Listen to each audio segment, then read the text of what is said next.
यमुना तीरा वनचारी जयुराधव माधव कुंज बिहारी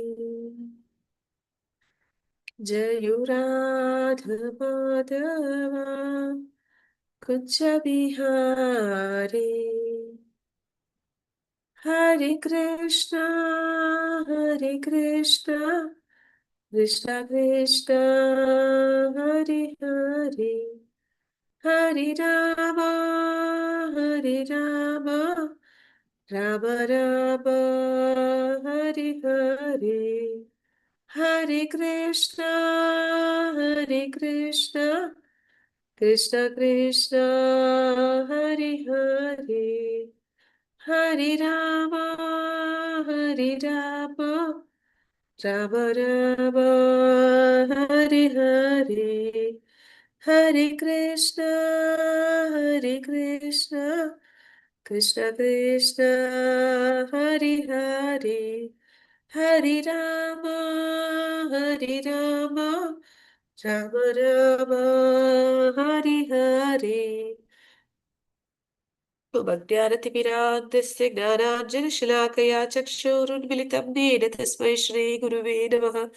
श्रीचैतन्यमनोभीष्टं स्थापितं येन भूतले स्वयं रूपः कदा मह्यं ददाति स्म पदान्तिकम् वन्देऽहं श्रीगुरुश्रीयुतपदकमलं श्रीगुरून् वैष्णवांश्च श्रीरूपं साग्रजातं सहगण रघुनाथान्वितं तं सजीवं साद्वैतं सावधूतं परिजनसहितं कृष्णचैतन्यदेवं श्रीराधाकृष्णपादान् सहगण ललिता श्रीविशाखान्वितांश हे कृष्ण करुणा सिन्धु दीनबन्धु जगत्पते गोपीश गोपिका कान्ता राधाकान्ता नमोऽस्तुते तप्त काञ्चन गौरांगी राधे वृन्दावनेश्वरी वृषभानुसुते देवी प्रणमामि हरिप्रिये वाञ्छाकल्पतरुश्च कृपा सिन्धुभ्य एव च पतितनां पावनेभ्यो वैष्णवेभ्यो नमो नमः। नमो विष्णुपादाय कृष्णप्रेष्ठाय भूतले श्रीमते जयपताकस्वामिनिति नामिने नमस्ते सरस्वती देवी श्रीमते भक्तिवेदांत स्वामी नामिने नमस्ते सरस्वती देवी गौरवाणी प्रचारिणी निर्विशेष शून्यवादी पाश्चात्य देशतारिणी जय श्री कृष्ण चैतन्य प्रभु नित्यानंद श्री द्वैत गदाधर श्रीवासादि गौर भक्त वृंद हरे कृष्ण कृष्ण कृष्ण हरे हरे हरे राम राम राम हरे हरे ಹರೇ ಕೃಷ್ಣ ಎಲ್ಲರಿಗೂ ಶ್ರೀ ಶ್ರೀ ರಾಧಾ ಗೋವಿಂದ ಮಂಗಳೂರು ಇಸ್ಕಾನ್ ನಾಮನಿಷ್ಠ ಪ್ರಭುಗಳು ಆಯೋಜಿಸಿರುವ 3ನೇ ಹಂತದ ಭಕ್ತಿ ರಸಾಮೃತ ಸಿಂಧು ತರಗತಿಗೆ ಎಲ್ಲರಿಗೂ ಸ್ವಾಗತ. ಹರೇ ಕೃಷ್ಣ.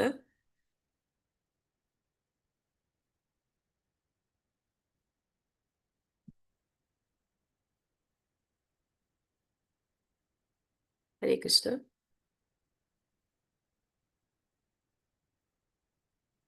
ಕೇಳಿಸ್ತಿದಲ್ವಾ?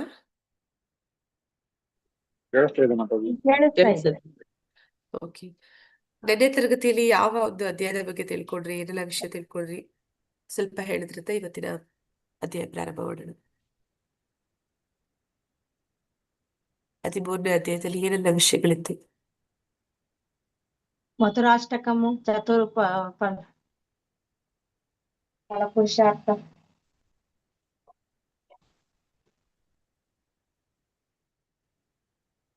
ಮಾತಾಜಿ 64 ತತ್ವಗಳಲ್ಲಿ 5 ಇಂಪಾರ್ಟೆಂಟ್. ಅದರಲ್ಲಿ 5 ನಿನ್ನೆ ಚರ್ಚೆ ಮಾಡಿದ್ವಿ ಮಾತಾಜಿ. ಯಾವ್ದೆಲ್ಲ? ಒಂದು ವಿಗ್ರಹ ಆರಾಧನೆ, ಹರಿನಾಮ ಸಂಕೀರ್ತನೆ, ಭಾಗವತ ಪ್ರವಚನ, ಮಥುರಾವಾಸ, ಇನ್ನೊಂದು ಭಕ್ತರ ಸಂಘ ಮಾತಾಜಿ. ಧನ್ಯವಾದಗಳು. ಮತ್ತೆ ಚತುರ್ವೇದಗಳ ಬಗ್ಗೆ ಹೇಳಿದ್ರು ಮಾತಾಜಿ. ಏನ್ ಮಾತಾಜಿ? ಚತುರ್ವೇದಗಳ ಬಗ್ಗೆ ಹೇಳಿದ್ರು ಮಾತಾಜಿ. ವೇದಗಳ ಬಗ್ಗೆ. ವೇದ ಅಲ್ಲ ಮಾತಾಜಿ, ಅದು ಚತುರ್ಪುರುಷಾರ್ಥ. 4 ಪುರುಷಾರ್ಥಗಳು. ಧರ್ಮ ಅರ್ಥ ಕಾಮ ಮೋಕ್ಷ ಅಂತ. ಅದೇ ಸರಿ, ಕರೆಕ್ಟ್ ಮಾತಾಜಿ. ಹರೇ ಕೃಷ್ಣ. ಈಗ ನಾವು ಭಕ್ತಿ ರಸಾಮೃತ ಸಿಂಧುವಿನಲ್ಲಿ ಭಕ್ತಿಗೆ ಬೇಕಾಗಿರುವ ಅರ್ಹತೆಗಳ ಬಗ್ಗೆ ತಿಳ್ಕೊತಾ ಇದ್ದೀವಿ. ಈ ಒಂದು ಅಧ್ಯಾಯದಲ್ಲಿ ಭಕ್ತಿಗೆ ಏನು ಅರ್ಹತೆಗಳು ಬೇಕು? ಹರೇ ಕೃಷ್ಣ. ಭಕ್ತಿ ಮಾಡೋದಕ್ಕೆ ನಮ್ಗೆ ಏನ್ ಬೇಕು?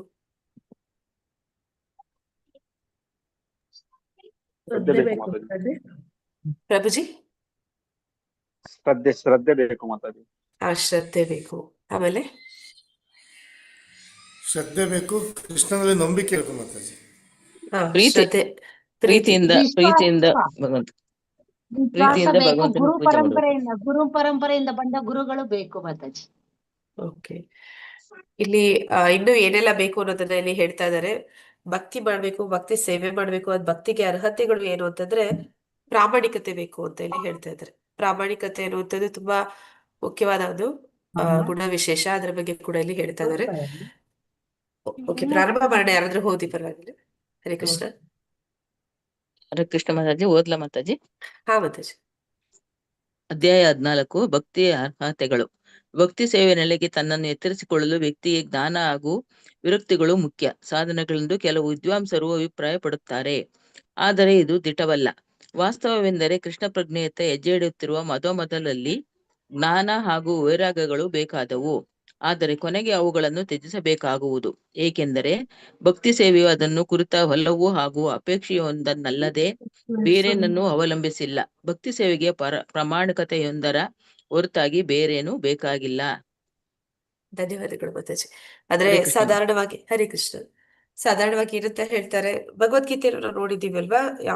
ಯಾವ್ದದು ಪುರುಷೋತ್ತಮ ಯೋಗದಲ್ಲಿ ಆ ಒಂದು ಆಲದ ಮರದ ವಿಚಾರ ಬಂದಾಗ ವಕ್ರ ಪ್ರತಿಬಿಂಬ, ಆ ಅಶ್ವತ್ಥ ವೃಕ್ಷದ ಬಗ್ಗೆ ನಾವು ನೋಡುವಾಗ ಅಲ್ಲಿ ಕೂಡ ಭಗವಂತ ಭಗವದ್ಗೀತೆಯಲ್ಲಿ ಹೇಳ್ತಾನೆ.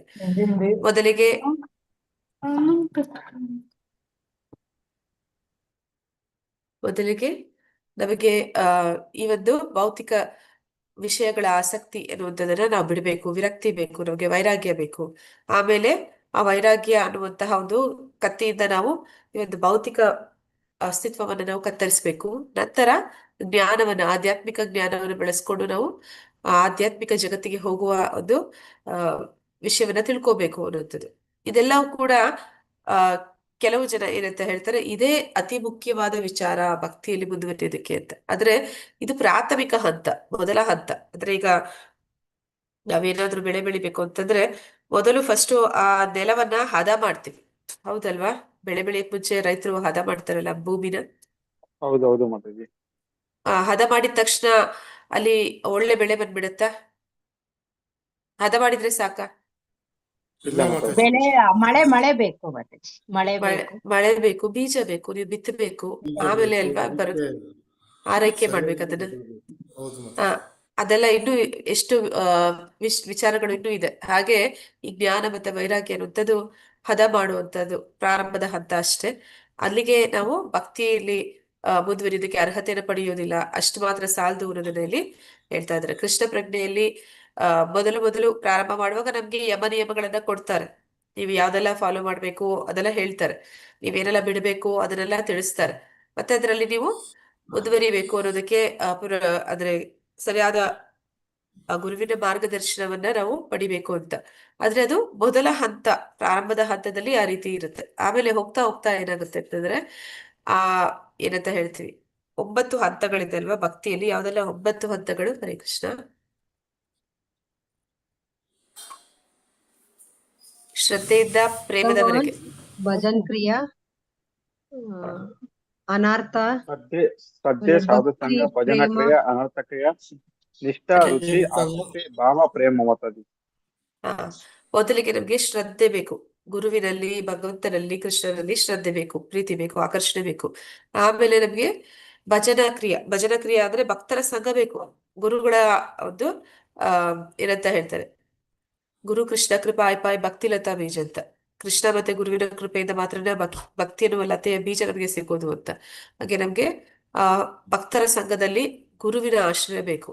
ನಂತರ ಏನಾಗುತ್ತೆ, ಅಲ್ಲಿ ನಾವೇನ್ ಮಾಡ್ತೀವಿ, ಗುರುಗಳು ಮತ್ತೆ ಭಕ್ತರ ಸಂಘದಲ್ಲಿ ನಾವೇನ್ ಮಾಡ್ತೀವಿ, ಪ್ರತಿದಿನ ಭಜನಾ ಕ್ರಿಯೆ ಮಾಡ್ತೀವಿ. ಭಜನಾ ಕ್ರಿಯೆ ಅಂತ ಅಂದ್ರೆ ಶ್ರವಣ, ಕೀರ್ತನ, ಸ್ಮರಣ ಇವೆಲ್ಲ ನಡೀತಾ ಇರುತ್ತೆ. ಈ ವಿಚಾರಗಳು ನಡೆಯುತ್ತೆ.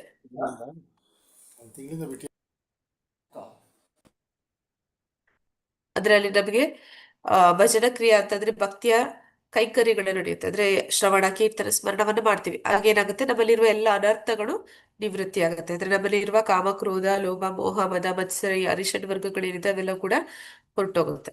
ಅದು ಹೋದ್ಮೇಲೆ ಏನಾಗುತ್ತೆ, ಅನರ್ಥ ನಿವೃತ್ತಿ ಆದ್ಮೇಲೆ ನಮಗೆ ಆ ಗುರುಗಳಲ್ಲಿ ನಿಷ್ಠೆ ಅನ್ನೋದನ್ನ ಬೆಳೆಸ್ಕೋತೀವಿ. ಅಂದ್ರೆ ಗುರು ಹೇಳಿದ್ದನ್ನೇ ಮಾಡುವಂಥದ್ದು, ಗುರು ಹೇಳಿದ್ದಾರೆ ಅನ್ನೋದಕ್ಕಾಗಿ ಮಾಡುವಂಥದ್ದು. ಅದು ಕ್ರಮೇಣ ಹೋಗ್ತಾ ಏನಾಗುತ್ತೆ, ರುಚಿ ಆಗುತ್ತೆ. ಅಂದ್ರೆ ಗುರು ಹೇಳಿದಕ್ಕಾಗಿ ಮಾಡ್ತಾ ಇಲ್ಲ, ನನಗೂ ಕೂಡ ಅದರಲ್ಲಿ ಆ ಒಂದು ರುಚಿ ಸಿಗ್ತಾ ಇದೆ, ಅದರಲ್ಲೂ ಕೂಡ ಒಂದು ರಸ ಸಿಗ್ತಾ ಇದೆ. ನಂತರ ಆ ರುಚಿ ಅನ್ನುವಂಥದ್ದು ಏನಾಗ್ಬಿಡುತ್ತೆ, ಆಸಕ್ತಿ ಆಗ್ಬಿಡುತ್ತೆ.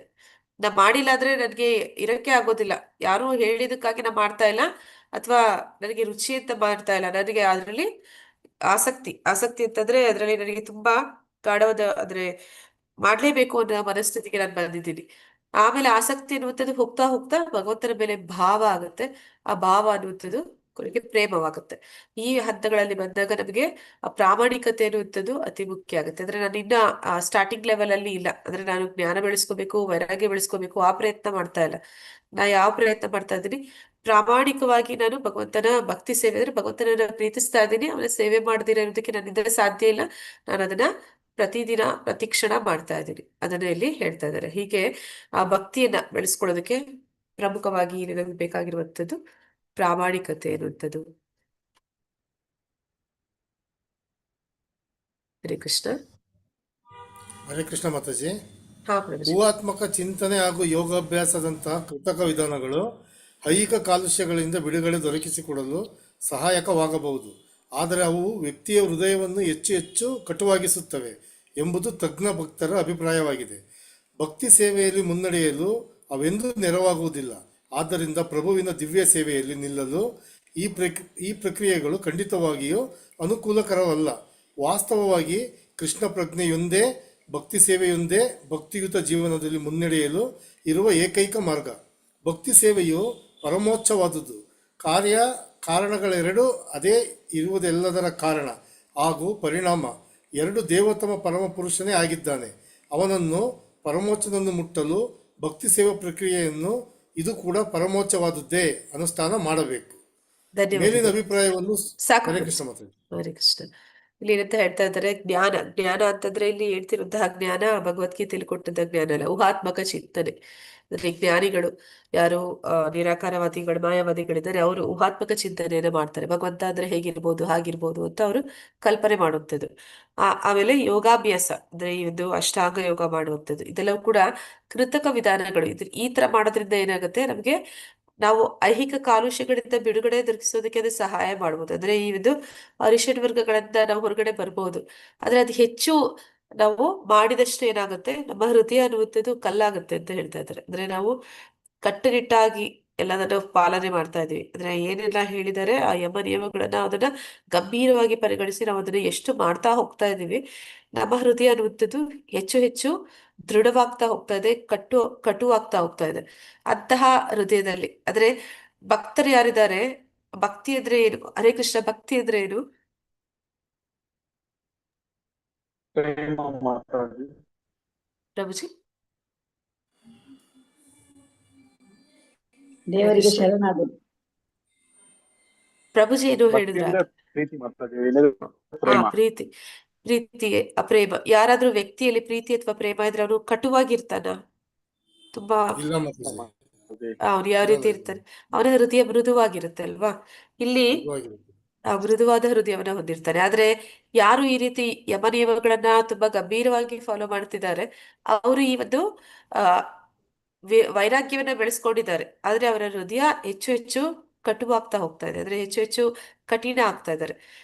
ಆದ್ರೆ ಅವರಲ್ಲಿ ಆ ಮೃದುತ್ವ ಅನ್ನುವಂಥದ್ದು ಇರೋದಿಲ್ಲ ಅಂತ ಇಲ್ಲಿ ಹೇಳ್ತಾ ಇದ್ದಾರೆ.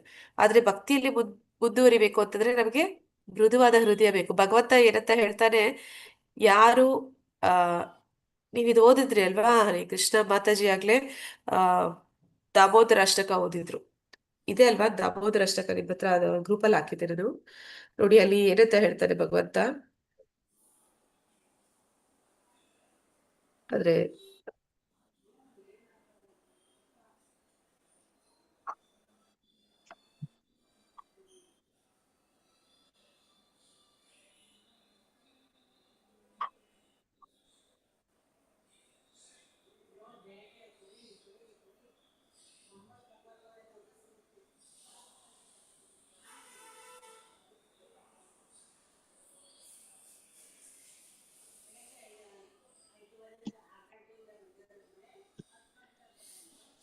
ಮೂರನೇ ಒಂದು ಪ್ಯಾರಾಗ್ರಾಫ್ ಅಲ್ಲಿ ಹೇಳ್ತಾ ಇದ್ದಾರೆ, ಇಂಥ ಬಾಲಲೀಲೆಗಳಿಂದ ಅವನು ಗೋಕುಲದ ನಿವಾಸಿಗಳನ್ನು ಆನಂದ ಸಾಗರದಲ್ಲಿ ಮುಳುಗಿಸುತ್ತಿದ್ದಾನೆ.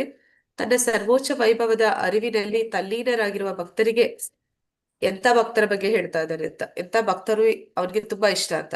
ಯಾರು ಶುದ್ಧ ಪ್ರೇಮ ಭಕ್ತಿಯಿಂದ ಕೂಡಿದ್ದಾರೆಯೋ, ಯಾರು ಭಯ ಮತ್ತು ಗೌರವಗಳ ಎಲ್ಲಾ ಪರಿಕಲ್ಪನೆಗಳಿಂದ ಮುಕ್ತರಾಗಿದ್ದಾರೆಯೋ ಅಂತಹ ಭಕ್ತರು ಮಾತ್ರವೇ ತನ್ನನ್ನು ಗೆಲ್ಲಬಲ್ಲರು ಎಂಬುದನ್ನು ತೋರಿಸಿಕೊಡುತ್ತಿದ್ದಾನೆ.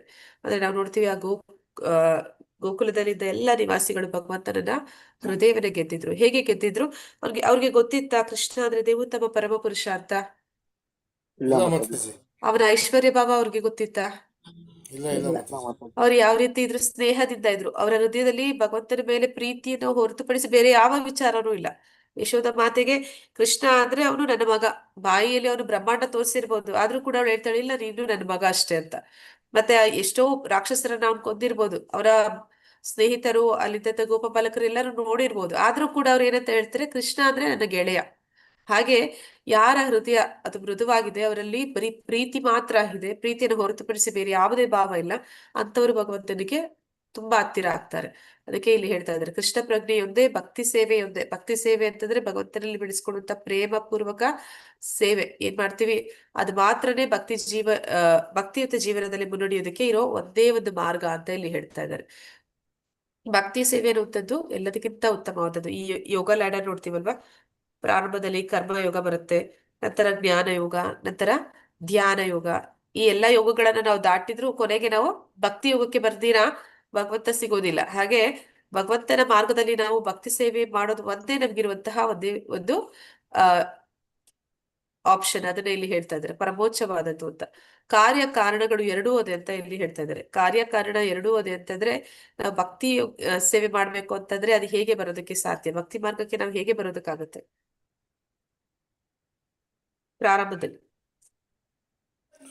ಪ್ರಾರಂಭದಲ್ಲಿ ಮಾತಾಜಿ ಭಕ್ತರ ಸಂಘ ಸೇರ್ಕೋಬೇಕು, ಭಕ್ತ ಸಂಘದ ಜೊತೆ ಈ ಭಕ್ತಿ ಭಾವ ಬಗ್ಗೆ ತಿಳ್ಕೋಬೇಕು ಮಾತಾಜಿ, ಆಮೇಲೆ ಭಕ್ತರ ಜೊತೆ ಸೇರ್ಕೊಳ್ಳೋಕೆ ಭಕ್ತಿ ತಾನಾಗೆ ಬರುತ್ತೆ ಅಂತ ಹೇಳ್ತಾರೆ. ಭಕ್ತಿ ಸೇವೆಯಿಂದಾನೇ ಭಕ್ತಿ ಸೇವೆ ಸಿಗುತ್ತೆ ಅಂತ ಹೇಳ್ತಾರೆ. ಅಂದ್ರೆ ಅಜ್ಞಾತ ಸುಕೃತಿ ಅಂತ ಹೇಳ್ತಾರೆ. ನಮ್ಗೆ ತಿಳಿದಿರನೋ ನಾವೆಲ್ಲೋ ಭಕ್ತಿ ಸೇವೆಯಲ್ಲಿ ತೊಡಗಿದ್ದೀವಿ, ಗೊತ್ತಿಲ್ದಿರ ಮಾಡಿದೀವಿ. ಆಮೇಲೆ ಆ ಒಂದು ಅಜ್ಞಾತ ಸುಕೃತಿಯಿಂದ ಈಗ ನಾವು ನೇರವಾಗಿ ಭಕ್ತಿ ಮಾರ್ಗಕ್ಕೆ ಬಂದಿದ್ದೀವಿ ಅಂತ. ಹಾಗೆ ನಾವು ಭಕ್ತಿ ಸೇವೆಯಲ್ಲಿ ಬರ್ಬೇಕು ಅಂತಂದ್ರೆ ಮೊದಲಿಗೆ ನಾವು ಎಲ್ಲೋ ಒಂದು ಕಡೆ ಭಕ್ತಿ ಸೇವೆ ಮಾಡಿರ್ಬೇಕು. ಅಂದ್ರೆ ಯಾವುದೋ ಭಕ್ತರ ಒಂದು ಸಂಘದಲ್ಲಿ ನಾವು ಇದ್ದಿರ್ಬೇಕು, ಅಥವಾ ಭಕ್ತರಿಗೆ ಯಾವುದೋ ಒಂದು ಸಹಾಯ ಮಾಡಿರ್ಬೇಕು, ಇಲ್ಲ ಭಗವಂತನ ಪ್ರಸಾದ ಸ್ವೀಕಾರ ಮಾಡಿರ್ಬೇಕು. ಮಾತಾಜಿ ನಿಮ್ಗೆ ಹೇಳಿರ್ತಾರಲ್ವಾ, ಒಂದು ತುಳಸಿ ಗಿಡ ನೆಟ್ಟರು ಕೂಡ ಅದು ಕೂಡ ನಮ್ಮನ್ನ ಭಕ್ತಿಗೆ ಹೌದೌದು ತರುತ್ತೆ ಅಂತ. ಹೇಳಿದ್ರು ಹಾಗೆ ನಾವು ಹೇಳಿದ್ರು. ತುಳಸಿ ಗಿಡ ನೆಡುವಾಗ ನಮ್ಗೆ ಗೊತ್ತಿಲ್ಲ ತುಳಸಿ ಗಿಡ ನೆಟ್ರೆ ನಾನು ಭಕ್ತಿಗೆ ಬರ್ತೀನಿ ಅಂತ. ಆದ್ರೆ ನಾವು ತಿಳಿದಿರೋನು ಆ ಭಕ್ತಿ ಕಾರ್ಯ ಮಾಡಿದ್ದೀವಿ. ಹಾಗೆ ಈ ಅಜ್ಞಾತ ಸುಕೃತಿ ಏನಿದೆ, ಆ ಒಂದು ಭಕ್ತಿ ಸೇವೆಯೇ ನಮ್ಮನ್ನ ಮುಂದೆ ಭಕ್ತಿ ಸೇವೆಯಲ್ಲಿ ಮುಂದುವರಿಸೋದಕ್ಕೆ ಕಾರಣ ಆಗುತ್ತೆ. ಅದನ್ನೇ ಇಲ್ಲಿ ಹೇಳ್ತಾ ಇದ್ದಾರೆ. ಕಾರ್ಯನೂ ಅದೇ, ಅಂದ್ರೆ ಭಕ್ತಿ ಸೇವೆನೇ ಕಾರ್ಯ, ಕಾರಣನೂ ಅದೇ, ಭಕ್ತಿ ಸೇವೆಯೇ ಕಾರಣ ಕೂಡ ಅಂತ. ಇರುವುದೆಲ್ಲದರ ಕಾರಣ ಮತ್ತು ಪರಿಣಾಮ ಎರಡೂ ದೇವೋತ್ತಮ ಪರಮ ಪುರುಷನೇ ಆಗಿದ್ದಾನೆ. ಅವನನ್ನು ಪರಮೋಚ್ಚನನ್ನು ಮುಟ್ಟಲು ಭಕ್ತಿ ಸೇವಾ ಪ್ರಕ್ರಿಯೆಯನ್ನು ಇದು ಕೂಡ ಪರಮೋಚ್ಚವಾದುದೇ ಅನುಷ್ಠಾನ ಮಾಡಬೇಕು ಅಂತ. ಅಂದ್ರೆ ಇಲ್ಲಿ ಭಕ್ತಿ ಸೇವೆ ಅಂತಂದ್ರೆ ಭಗವಂತನಲ್ಲಿ ನಾವು ಬೆಳೆಸ್ಕೊಳ್ಳುವಂತಹ ಪ್ರೇಮ, ಶುದ್ಧ ಪ್ರೇಮ. ಆ ಪ್ರೇಮವನ್ನ ಆ ಸಹಜೀಯ ಅಲ್ಲ. ಸಹಜೀಯ ಅಂದ್ರೆ ಏನು ಅಂದ್ರೆ ಈ ಭಕ್ತಿಯ ವಿಚಾರಗಳನ್ನ ತಿಳ್ಕೊಳ್ಳುವಂಥದ್ದು, ಮತ್ತೆ ಆ ರೀತಿ ನಟಿಸೋದು ಅಲ್ಲ. ಯಾರು ಶುದ್ಧ ಭಕ್ತರಿರ್ತಾರೆ ಅವರು ಭಗವಂತನ ಜೊತೆ ನೇರವಾಗಿ ಮುಖಾಮುಖಿ ಮಾತನಾಡ್ತಾರೆ, ಅವನನ್ನ ಮುಖಾಮುಖಿ ಕಾಣ್ತಾರೆ. ಅಂತಹ ಒಂದು ಮಟ್ಟಕ್ಕೆ ಅವರ ಭಕ್ತಿಯಲ್ಲಿ ಅವರು ಮುಂದುವರೆದಿರ್ತಾರೆ. ಆದ್ರೆ ಯಾವತ್ತೂ ಯಾರ ಹತ್ರನೂ ಹೇಳ್ಕೊಳ್ಳೋದಿಲ್ಲ ನಾನು ಭಗವಂತನ ಜೊತೆ, ನಾನು ಭಗವಂತನ ಕಂಡೆ, ಅವನ ಜೊತೆ ಮಾತಾಡಿದೆ, ಅವನ ಜೊತೆ ನನಗೆ ಒಂದು ಪ್ರೀತಿ ವಿನಿಮಯ ಇದೆ. ಇದನ್ನ ಯಾರು ಯಾವತ್ತೂ ತೋರಿಸ್ಕೊಳ್ಳೋದಿಲ್ಲ, ಹೇಳ್ಕೊಳ್ಳೋದಿಲ್ಲ. ಯಾರಾದ್ರೂ ಆ ತರ ತೋರಿಸ್ಕೊಳ್ತಾರೆ, ಹೇಳ್ಕೊತಾರೆ ಅಂದ್ರೆ ಅವರನ್ನ ಸಹಜೀಯರು ಅಂತ ಹೇಳ್ತಾರೆ. ಅಂದ್ರೆ ಅವರು ನಟನೆ ಮಾಡ್ತಾ ಇದ್ದಾರೆ ಅಂತ. ಆದ್ರೆ ನಿಜವಾದವರು ಯಾವತ್ತೂ ಅದನ್ನ ತಿಳಿಯಪಡಿಸೋದು ಇಲ್ಲ, ಅದನ್ನ ಯಾರಿಗೂ ಗೊತ್ತಾಗದ ಹಾಗೆ ಗೌಪ್ಯವಾಗಿ ಇಟ್ಕೋತಾರೆ. ಹರೇ ಕೃಷ್ಣ. ಹರೇ ಕೃಷ್ಣ. ಹಾ ಮಾತಾಜಿ. ಮೇಲಿನ ಅಭಿಪ್ರಾಯವನ್ನು ಸ್ವಯಂ ಪ್ರಭುವೇ ಭಗವದ್ಗೀತೆಯಲ್ಲಿ ತನ್ನನ್ನು ಭಕ್ತಿ ಸೇವೆಯೊಂದರಿಂದ ಮಾತ್ರ ಅರ್ಥ ಮಾಡಿಕೊಳ್ಳಬಹುದಾಗಿದೆ ಎಂದು ಹೇಳುವುದರ ದ್ವಾರ ದೃಢಪಡಿಸಿದ್ದಾನೆ. ಗೀತೋಪದೇಶದ ಪ್ರಾರಂಭದಲ್ಲಿ ಪ್ರಭು ಅರ್ಜುನನ ಕುರಿತು ನೀನು ನನ್ನ ಭಕ್ತನಾದ್ದರಿಂದ ಭಕ್ತಿ ಸೇವೆಯ ರಹಸ್ಯಗಳನ್ನು ನಿನಗೆ ಹೇಳಿಕೊಡುತ್ತೇನೆ ಎಂದನು. ವೈದಿಕ ತಿಳಿವೆಂದರೆ ಅಂತಿಮವಾಗಿ ಪರಮಪ್ರಭುವನ್ನು ಅರ್ಥ ಮಾಡಿಕೊಳ್ಳುವುದೇ ಆಗಿದೆ, ಮತ್ತು ಭಕ್ತಿ ಸೇವೆಯು ಅವನ ಸಾಮ್ರಾಜ್ಯ ಪ್ರವೇಶಕ್ಕಿರುವ ವಿಧಾನ. ಈ ಮಾತನ್ನು ಎಲ್ಲಾ ಪ್ರಮಾಣಭೂತ ಗ್ರಂಥಗಳಲ್ಲಿ ಒಪ್ಪಿದೆ. ಆತ್ಮಕ ಚಿಂತನೆಯಲ್ಲಿ ತೊಡಗುವ ಜನ ಭಕ್ತಿ ಸೇವೆಯ ಮಾರ್ಗವನ್ನು ಅಲಕ್ಷಿಸುತ್ತಾರೆ ಮತ್ತು ದಾರ್ಶನಿಕ ಪರಿಶೋಧನೆಗಳಿಂದ ಜನರನ್ನು ಪರಾಜಯಗೊಳಿಸುವ ಹುನ್ನಾರದಲ್ಲಿ ಭಕ್ತಿ ಪರವಶತೆಯ ಬೆಳವಣಿಗೆಗೆ ಧಕ್ಕೆ ತಂದುಕೊಳ್ಳುತ್ತಾರೆ. ಹರೇ ಕೃಷ್ಣ. ಹರೇ ಕೃಷ್ಣ ಮಾತಾಜಿ. ಅಂದ್ರೆ ಇಲ್ಲಿ ಇಷ್ಟೊತ್ತು ನಾವ್ ಏನ್ ತಿಳ್ಕೊಂಡ್ವಿ, ಪ್ರಾಮಾಣಿಕತೆ ಬೇಕು, ಭಕ್ತಿ ಅಂದ್ರೆ ಭಗವಂತನಲ್ಲಿ ಪ್ರೀತಿ ಬೆಳೆಸ್ಕೊಳ್ಬೇಕು. ಅದು ಹೇಗೆ ಬರುತ್ತೆ? ಭಕ್ತಿ ಸೇವೆ ಮಾಡೋ ಮೂಲಕ ಬರುತ್ತೆ ಅನ್ನೋದನ್ನ ನೋಡಿದ್ವಿ. ಅದನ್ನೇ ಇಲ್ಲಿ ಭಗವದ್ಗೀತೆಯಲ್ಲಿ ಕೂಡ ಹೇಳ್ತಾ ಇರುವಂತದ್ದು. ಭಗವದ್ಗೀತೆಯಲ್ಲಿ ಭಗವಂತ ಏನ್ ಹೇಳ್ತಾರೆ? ಆ ಏನಂತ ಹೇಳ್ತಾರೆ? ಭಕ್ತ್ಯಾ ಮಾಂ ಅಭಿಜಾನಾತಿ ಅಂತ. ನನ್ನ ಭಕ್ತರು ಮಾತ್ರ ನನ್ನನ್ನ ತಿಳ್ಕೊಳ್ಳಿಕ್ಕೆ ಸಾಧ್ಯ ಅಂತ. ಅದು ಹೇಗೆ ತಿಳ್ಕೊಳ್ಳಿಕ್ಕೆ ಸಾಧ್ಯ? ಯಾಕಂದ್ರೆ ಅವರು ಭಕ್ತಿ ಸೇವೆ ಮಾಡ್ತಾ ಇದ್ದಾರೆ. ಅಂದ್ರೆ ಅವರಿಗೆ ಭಗವಂತನಲ್ಲಿ ಪ್ರೀತಿ ಇದೆ. ಪ್ರೀತಿಪೂರ್ವಕ ಸೇವೆ ಮಾಡೋದ್ರಿಂದ ಅವನನ್ನ ಅವರು ಅರ್ಥ ಮಾಡ್ಕೊಳ್ಳೋಕೆ ಸಾಧ್ಯ ಇದೆ. ಅಂದ್ರೆ ಮಹಾಭಾರತದ ಸಮಯದಲ್ಲಿ ಭಗವಂತ ಎಲ್ಲರಿಗೂ ಗೋಚರ ಆಗಿದ್ದ. ಕಂಸನಿಗೂ ಆಗಿದ್ದ, ಶಿಶುಪಾಲನಿಗೂ ಆಗಿದ್ದ, ದುರ್ಯೋಧನನಿಗೂ ಆಗಿದ್ದ, ಕೌರವ ಸೇನೆಯವರಿಗೂ ಆಗಿದ್ದ, ಪಾಂಡವರಿಗೂ ಆಗಿದ್ದ. ಆದ್ರೆ ಯಾರು ಅವನನ್ನ ಅರ್ಥ ಮಾಡ್ಕೊಳ್ಳಿಕ್ಕಾಯ್ತು? ಹರಿಕೃಷ್ಣ, ಯಾರಿಂದ ಅವನನ್ನ ತಿಳ್ಕೊಳ್ಳಿಕ್ಕಾಯ್ತು? ಅರ್ಜುನನಿಗೆ ಮಾತಾಡಿ. ಪಾಂಡವರಿಗೆ. ಪಾಂಡವರಿಗೆ ಮಾತ್ರ ಆಯ್ತು. ಯಾಕೆ ಆಯ್ತು? ಬೇರೆಯವ್ರಿಗೆ ಯಾಕಾಗಿಲ್ಲ? ಪಾಂಡವರಿಗೆ ಮಾತ್ರ ಯಾಕಾಯ್ತು? ಅವರು ಅವರು ಶುದ್ಧಾತ್ಮರು ಮತ್ತು ಭಕ್ತರು ಸಾತ್ವಿಕರು ಭಕ್ತರು, ಮಾತಾಡಿ. ಶುದ್ಧ ಭಕ್ತರು ಶುದ್ಧಾತ್ಮರ ಮಾತಾಡಿ. ಜೊತೆಗೆ ಸಾತ್ವಿಕರು. ಪಾಂಡವರಲ್ಲಿ ಯಾರಿಗೂ ಅಹಂಕಾರ ಇರಲಿಲ್ಲ ಮಾತಾಜಿ. ಅದೇ ಮಾತಾಡಿ, ಶುದ್ಧಾತ್ಮರು ಮತ್ತು ಸಾತ್ವಿಕರಾಗಿದ್ರು. ಅವರೆಲ್ಲರೂ ಕೂಡ ಭಗವಂತನಲ್ಲಿ ಆ ಪ್ರೇಮವನ್ನ ಇಟ್ಕೊಂಡಿದ್ರು. ಪ್ರೇಮದಿಂದ ಮಾತ್ರನೇ ಭಗವಂತನನ್ನ ಪಡ್ಕೊಳ್ಳೋಕೆ ಸಾಧ್ಯನೇ ನಮ್ ಹೊರತು ನಮ್ ಪ್ರೀತಿ ಕೃಷ್ಣನಲ್ಲಿ ಇಲ್ದಿರ ನಂಬಿಕೆ ಇಟ್ಟಿದ್ರು ಮಾತಾಜಿ. ಅವನಲ್ಲಿ ನಂಬಿಕೆ, ಶ್ರದ್ಧೆ ಇದ್ದ ಕಾರಣ. ಆದ್ರೆ ಏನು ಅದರ ಅರ್ಥ ಅಂದ್ರೆ, ನೇರವಾಗಿ ಈಗ್ಲೂ ಕೂಡ ನಮ್ಮ ಪಕ್ಕದಲ್ಲಿ ಭಗವಂತ ಬಂದ್ ನಿಂತ್ಕೊಂಡ್ರು ಕೂಡ ನಮಗೆ ಅವನಲ್ಲಿ ಪ್ರೀತಿ ಇಲ್ಲ, ಪ್ರೇಮ ಇಲ್ಲ ಅಂದ್ರೆ ನಾವು ಅವನನ್ನ ತಿಳ್ಕೊಳಕ್ಕೆ ಸಾಧ್ಯ ಇಲ್ಲ ಅಂತ. ಹಾಗೆ ಅವರೆಲ್ಲರೂ ಕೂಡ ಅವನ ಜೊತೆ ಮಾತಾಡಿದ್ರು, ಅವನ ಜೊತೆ ಇದ್ರು, ಅವನ ಎದುರುಗಡೆ ನಾವ್ ಅನ್ಕೊಳ್ತೀವಿ ಭಗವಂತ ನಿನ್ನ ಒಂದು ದರ್ಶನ ಸಿಕ್ಕಿದ್ರೆ ಸಾಕು ಅಂತ. ಎಷ್ಟು ಪುಣ್ಯ ಮಾಡಿದ್ರು, ಎಷ್ಟು ಭಾಗ್ಯ ಮಾಡಿದ್ರು. ದುರ್ಯೋಧನಾದಿಗಳು, ಕಂಸ, ಶಿಶುಪಾಲರು ಎಲ್ಲರೂ ಕೂಡ ಭಗವಂತನ ಮುಖಾಮುಖಿ ನೋಡ್ತಾ ಇದ್ದಾರೆ. ಆದ್ರೂ ಕೂಡ ಅವ್ರಿಗೆ ಆ ಭಾಗ್ಯ ಏನ್ ಸಿಕ್ಕಿಲ್ಲ ಅಂತಂದ್ರೆ ಯಾಕೆ ಆಗಿಲ್ಲ ಅಂದ್ರೆ ಅವರು ಪ್ರೀತಿಯನ್ನ ಬೆಳೆಸ್ಕೊಂಡಿರ್ಲಿಲ್ಲ. ಭಗವಂತನಲ್ಲಿ ಆ ಪ್ರೀತಿ ಭಾವ ಅನ್ನುವಂಥದ್ದು ಅವರಲ್ಲಿ ಇರ್ಲಿಲ್ಲ. ಅದನ್ನ ಇಲ್ಲಿ ಹೇಳ್ತಾ ಇದ್ದಾರೆ, ಯಾರು ಭಗವಂತನಲ್ಲಿ ಆ ಪ್ರೀತಿಯನ್ನ ಬೆಳೆಸ್ಕೊಳ್ತಾರೆ, ಆ ಪ್ರೀತಿ ಪೂರ್ವಕ ಸೇವೆನ ಮಾಡ್ತಾರೆ, ಅಂತವ್ರು ಮಾತ್ರ ಅವನನ್ನ ಅರ್ಥ ಮಾಡ್ಕೊಳಕ್ ಸಾಧ್ಯ ಆಗುತ್ತೆ ಅಂತ. ಗೀತೋಪದೇಶದ ಪ್ರಾರಂಭದಲ್ಲಿ ಪ್ರಭು ಅರ್ಜುನನನ್ನು ಕುರಿತು, ನೀನು ನನ್ನ ಭಕ್ತನಾದ್ದರಿಂದ ಭಕ್ತಿ ಸೇವೆಯ ರಹಸ್ಯಗಳನ್ನು ನಿನಗೆ ಹೇಳಿಕೊಡುತ್ತೇನೆ ಅಂತಾರೆ. ಅಂದ್ರೆ ಭಗವಂತನ ಭಕ್ತ ಅಂದ್ರೆ ಅವನು ಭಗವಂತನನ್ನ ನಂಬಿದ್ದ, ಶ್ರದ್ಧೆ ಇತ್ತು, ಅವನ ಮೇಲೆ ಯಾವುದೇ ರೀತಿಯ ಅಸೂಯೆ ಇರ್ಲಿಲ್ಲ. ಆ ಕಾರಣದಿಂದ ಅವನ ಏನಂತ ಹೇಳ್ತಾರೆ, ಯಾರ ಮೇಲೆ ನಮಗೆ ಅಸೂಯೆ ಇಲ್ಲ ಅಂತವ್ರು ಏನಾದ್ರು ಹೇಳಿದ್ರೆ ನಾವು ಅದನ್ನ ಸ್ವೀಕಾರ ಮಾಡ್ತೀವಿ. ಅಂದ್ರೆ ನಮಗೆ ಇಷ್ಟವಾದವರು ನಮ್ಗೆ ಏನಾದ್ರು ಹೇಳಿದ್ರೆ ಸ್ವೀಕಾರ ಮಾಡ್ತೀವಿ. ನಮ್ಗೆ ಯಾರನ್ನ ನೋಡಿದ್ರೆ ಇಷ್ಟ ಆಗೋದಿಲ್ಲ, ಅವ್ರು ಎಷ್ಟೇ ಸತ್ಯವಾದ ಮಾತನ್ನೇ ಹೇಳಿದ್ರು ಕೂಡ ನಾವು ಅದನ್ನ ಸರಿಯಾದ ಅರ್ಥದಲ್ಲಿ ಸ್ವೀಕಾರ ಮಾಡ್ತೀವ? ಅವ್ರು ಹೇಳ್ತಾರೆ ಸರಿಗೆ ಇದೆ, ಆದ್ರೂ ಕೂಡ ಆ ವ್ಯಕ್ತಿ ನನ್ಗೆ ಇಷ್ಟ ಇಲ್ಲ ಅಂದ್ರೆ ಆ ವ್ಯಕ್ತಿ ಹೇಳೋ ಮಾತುಗಳು ನನಗೆ ಅದು ಅರ್ಥ ಆಗುತ್ತಾ? ಇಲ್ಲ ಇಲ್ಲ ಮಾತಾಜಿ, ಅವ್ರ ಮೇಲೆ ನಂಬಿಕೆ ಇದ್ರೆ ಮಾತ್ರ ನಮ್ಗೆ ಅರ್ಥ ಆಗುತ್ತೆ ಮಾತಾಜಿ. ಇಲ್ಲಿ ಭಗವಂತನು ಅವ್ರ ಅದೇ ಮೇಲೆ ಇಷ್ಟ ಹೇಳ್ತಾರೆ, ಇದ್ರೆ ಮಾತ್ರ. ನೀ ನನ್ನ ಸ್ನೇಹಿತ, ನನ್ನ ಭಕ್ತ, ಆ ಕಾರಣದಿಂದ ನಾನು ನಿನಗೆ ಎಲ್ಲ ರಹಸ್ಯಗಳನ್ನ ತಿಳಿಸ್ತಾ ಇದ್ದೀನಿ ಅಂತ ಹೇಳ್ತಾನೆ. ವೈದಿಕ ತಿಳಿವು ಎಂದರೆ ಅಂತಿಮವಾಗಿ ಪರಮಪ್ರಭುವನ್ನು ಅರ್ಥ ಮಾಡಿಕೊಳ್ಳುವುದೇ ಆಗಿದೆ ಮತ್ತು ಭಕ್ತಿ ಸೇವೆಯ ಅವನ ಸಾಮ್ರಾಜ್ಯ ಪ್ರವೇಶಕ್ಕೆ ಇರುವ ವಿಧಾನ. ಅಂದ್ರೆ ವೈದಿಕ ತಿಳಿವು ಅದು ಏನಂತ ಹೇಳ್ತಾರೆ, ಸರ್ವಸ್ಯ ಚಹಾರತಿ ಸನ್ನಿವಿಷ್ಟ ಮತ್ತ ಸ್ಮೃತಿ ಜ್ಞಾನ ಅಪೋಹನಂಶ ವೇದೇಶು ಸರ್ವೇರ ಅಹಮೇವ ವೇದ್ಯ ವೇದಾಂತ ಕೃತ್ ವೇದ ವಿದೇವ ಚಾಹಂ. ಅಂದ್ರೆ ವೇದಗಳನ್ನ ರಚಿಸಿದವನು ಭಗವಂತ. ಅಂದ್ರೆ ಅದು ಅಪೌರುಷೇಯ ಅಂತ ಹೇಳ್ತೀವಿ. ಅಪೌರುಷೇಯ ಅಂದ್ರೆ ಮನುಷ್ಯರು ಬರ್ದದ್ದಲ್ಲ, ಭಗವಂತ ಕೊಟ್ಟದ್ದು ನೇರವಾಗಿ. ಮತ್ತೆ ಅದನ್ನ ಅರ್ಥ ಮಾಡ್ಕೊಂಡವನು, ಅದನ್ನ ತಿಳಿದವನು ಕೂಡ ಪರಿಪೂರ್ಣವಾಗಿ ಭಗವಂತ ಒಬ್ಬನೇ. ಮತ್ತೆ ಆ ಒಂದು ವೇದಗಳ ಸಾರ, ಅದರಲ್ಲಿ ಬರುವಂತಹ ಉಪನಿಷತ್ತುಗಳು ನಮಗೆ ಏನನ್ನ ತಿಳಿಸ್ಕೊಡ್ತಾ ಇದೆ? ಭಗವದ್ಗೀತೆನೂ ಕೂಡ ಗೀತೋಪನಿಷತ್ತು ಅಂತಾರೆ. ಅದು ಏನಂತ ಹೇಳ್ತಿದೆ? ಪರಮಾತ್ಮನನ್ನ ತಿಳ್ಕೊಳ್ಳುವಂಥದ್ದೇ ಆ ವೇದಗಳ ಮೂಲ ಉದ್ದೇಶ. ಅದರ ಮೂಲ ಉದ್ದೇಶ 4 ಪುರುಷಾರ್ಥಗಳು ಅನ್ನುವಂಥದ್ದು ಅದು ಮೇಲ್ನೋಟಕ್ಕೆ ಇರ್ಬೋದು. ಧರ್ಮ, ಅರ್ಥ, ಕಾಮ, ಮೋಕ್ಷ ಅನ್ನುವಂಥದ್ದು ಮೇಲ್ನೋಟಕ್ಕೆ ಇರ್ಬೋದು. ಆದ್ರೆ ಅಂತಿಮವಾಗಿ ಆ ವೇದದ ಸಾರ ಇರುವಂತಂದ್ರೆ ಪರಮಾತ್ಮನನ್ನ ತಿಳಿಯುವಂಥದ್ದು. ಆ ರೀತಿ ಭಕ್ತಿ ಸೇವೆ ಅನ್ನುವಂಥದ್ದು ಮಾತ್ರನೇ ನಮಗೆ ಭಗವಂತನ ಧಾಮಕ್ಕೆ ಇರುವಂತಹ ಏಕೈಕ ಮಾರ್ಗ ಅಂತ ಇಲ್ಲಿ ಹೇಳ್ತಾ ಇದ್ದಾರೆ. ಈ ಮಾತನ್ನ ಎಲ್ಲಾ ಪ್ರಮಾಣಭೂತ ಗ್ರಂಥಗಳು ಕೂಡ ಒಪ್ಪುತ್ತೆ ಅಂತ ಹೇಳಿ ಹೇಳ್ತಾ ಇದ್ದಾರೆ. ಊಹಾತ್ಮಕ ಚಿಂತನೆಯಲ್ಲಿ ತೊಡಗುವ ಜನ ಅಂದ್ರೆ ಈ ವಿಜ್ಞಾನಿಗಳು, ಅವರು ಕೂಡ ಊಹಾತ್ಮಕ ಚಿಂತನೆ ಮಾಡ್ತಾರೆ. ಅಂದ್ರೆ ಕಲ್ಪನೆ ಮಾಡ್ತಾರೆ, ಇದು ಹೀಗಿರ್ಬೋದು, ಹಾಗಿರ್ಬೋದು ಅಂತ ಅವರು ಕಲ್ಪನೆಗಳನ್ನು ಮಾಡುವಂಥದ್ದು. ಆ ರೀತಿ ಮಾಡೋದ್ರಿಂದ ಏನ್ ಮಾಡ್ತಾರೆ ಅವರು? ಭಕ್ತಿ ಸೇವೆ ಮಾರ್ಗವನ್ನ ಅಲಕ್ಷಿಸ್ತಾರೆ. ಅಂದ್ರೆ ಯಾರು ಭಕ್ತರಿರ್ತಾರೆ, ಯಾವ್ದು ಭಕ್ತಿ ಮಾರ್ಗ ಇದೆ ಅದನ್ನ ಅವ್ರು ಏನ್ ಅನ್ಕೋತಾರೆ, ಇವರೆಲ್ಲರೂ ಸೆಂಟಿಮೆಂಟಲಿಸ್ಟ್ ಅಂತ ಹೇಳ್ತಾರೆ. ಅಂದ್ರೆ ಅವರು ಭಾವನೆಗಳಲ್ಲಿ ಮುಳುಗಿರ್ತಾರೆ, ಅವರೊಂದು ಭಾವಾತ್ಮಕ ಬದುಕು ಅವ್ರದ್ದು ಅಂತ ಹೇಳಿ ಅವರನ್ನ ಅಲಕ್ಷ್ಯ ಮಾಡ್ತಾರೆ. ಮತ್ತೆ ಇವ್ರೇನಂತಾರೆ, ನಾವು ಪ್ರಾಮಾಣಿಕವಾಗಿ ಎಲ್ಲನ ನೋಡಿನೇ ಒಪ್ಕೊಳ್ಳುವಂಥದ್ದು ಅಂತ ವಾದ ಮಾಡ್ತಾರೆ. ಅಂದ್ರೆ ದಾರ್ಶನಿಕರು ಪರಿಶೋಧನೆಗಳಿಂದ ಜನರನ್ನು ಪರಾಜಯಗೊಳಿಸುವ ಹುನ್ನಾರದಲ್ಲಿ ಭಕ್ತಿ ಪರವಶತೆಯ ಬೆಳವಣಿಗೆಗೆ ಧಕ್ಕೆ ತಂದುಕೊಡುತ್ತಾರೆ. ಅಂದ್ರೆ ಈಗ ಯಾರು ಆ ಹಳ್ಳಿಗಳಲ್ಲಿ ಇರ್ತಾರೆ ಜನ, ಮುಕ್ತ ಜನ ಅಂತ ನಾವು ಹೇಳ್ತೀವಿ. ಆದ್ರೆ ಅಂತವರಲ್ಲಿ ಭಕ್ತಿಯನ್ನ ಮೂಡಿಸುವಂತದ್ದು ತುಂಬಾ ಸುಲಭ. ಅಲ್ಲಿ ಹೋಗಿ ಯಾರಾದ್ರೂ ಭಗವದ್ಗೀತೆ ಆ ಬಗ್ಗೆ ಅಥವಾ ರಾಮಾಯಣ ಮಹಾಭಾರತದ ಬಗ್ಗೆ ಏನಾದ್ರು ಹೇಳ್ತೀವಿ ಅಂದ್ರೆ ಜನ ಸೇರ್ತಾರೆ, ಕೂಡ್ತಾರೆ, ಕೇಳೋದ್ರಲ್ಲಿ ಅವ್ರಿಗೆ ಆಸಕ್ತಿ ಬರುತ್ತೆ. ಆದ್ರೆ ಅಂಥದನ್ನೇ ನಾವು ಸಿಟಿಗಳಲ್ಲಿ ಮಾಡಿದ್ರೆ ಆ ರೀತಿ ಜನ ಹೆಚ್ಚು ಸೇರ್ತಾರ? ಹರೇ ಕೃಷ್ಣ. ಸಿಟಿಯಲ್ಲಿ ಸೇರಲ್ಲ ಮಾತಾಜಿ, ಹಳ್ಳಿಗಳು ಸೇರಿದ್ರು ಸೇರ್ತಾರೆ. ಅಲ್ಲಿ ಮುಗ್ಧತೆ ಅನ್ನುವಂಥದ್ದು ಇನ್ನೂ ಅವರ ಹೃದಯದಲ್ಲಿ ಇದೆ. ಆ ಮೃದುತ್ವ ಅನ್ನುವಂಥದ್ದು ಅವರ ಹೃದಯದಲ್ಲಿ ಇನ್ನೂ ಇದೆ. ಆದ್ರೆ ಈ ಒಂದು ಸಿಟಿ ಜನರಲ್ಲಿ ಆ ಕಠೋರತ್ವ ಅನ್ನುವಂಥದ್ದು ಬಂದ್ಬಿಟ್ಟಿರುತ್ತೆ. ಅಂದ್ರೆ ಯಾಕೆ ಆ ಕಠೋರತ್ವ ಬಂದಿದೆ ಅಂತಂದ್ರೆ ಅವರು ಬೇರೆ ಬೇರೆ ವಿಚಾರಗಳಲ್ಲಿ, ಅಂದ್ರೆ ಈ ಒಂದು ಮಾಯೆ ಬಲೆಗೆ, ಅಂದ್ರೆ ಅತಿ ಭೋಗ ಜೀವನ ಮಾಡೋದ್ರಲ್ಲಿ ಅವರು ಹೆಚ್ಚು ಆಸಕ್ತರಾಗಿರೋ ಕಾರಣ ಅವರನ್ನ ಕರೆದ್ರೆ ನಮ್ಗೆ ಸಮಯ ಇಲ್ಲ ಅಂತ ಹೇಳ್ತಾ ಇರ್ತಾರೆ. ನಮ್ಗೆ ಸಮಯ ಇಲ್ಲ ಅನ್ನೋ ಮಾತಿನ ಅರ್ಥ ನನಗೆ ಆಸಕ್ತಿ ಇಲ್ಲ ಅಂತ. ಆದ್ರೆ ಈ ದಾರ್ಶನಿಕರು, ಅಂದ್ರೆ ಈ ಹೆಚ್ಚು ಓದಿದವರು ನಾವು ನೋಡ್ತೀವಿ, ತುಂಬಾ ಓದಿದ್ದಾರೆ ಅಂತಂದ್ರೆ ಅವರು ದೊಡ್ಡವ್ರ ಕಾಲ್ಗೆ ಬೀಳೋದಕ್ಕೆ ಅವ್ರಿಗೆ ಮನ್ಸಾಗಲ್ಲ. ದೊಡ್ಡವ್ರ ಕಾಲಿಗೆ ನಮಸ್ಕಾರ ಮಾಡಕ್ ಅವ್ರಿಗೆ ಇಷ್ಟ ಆಗಲ್ಲ.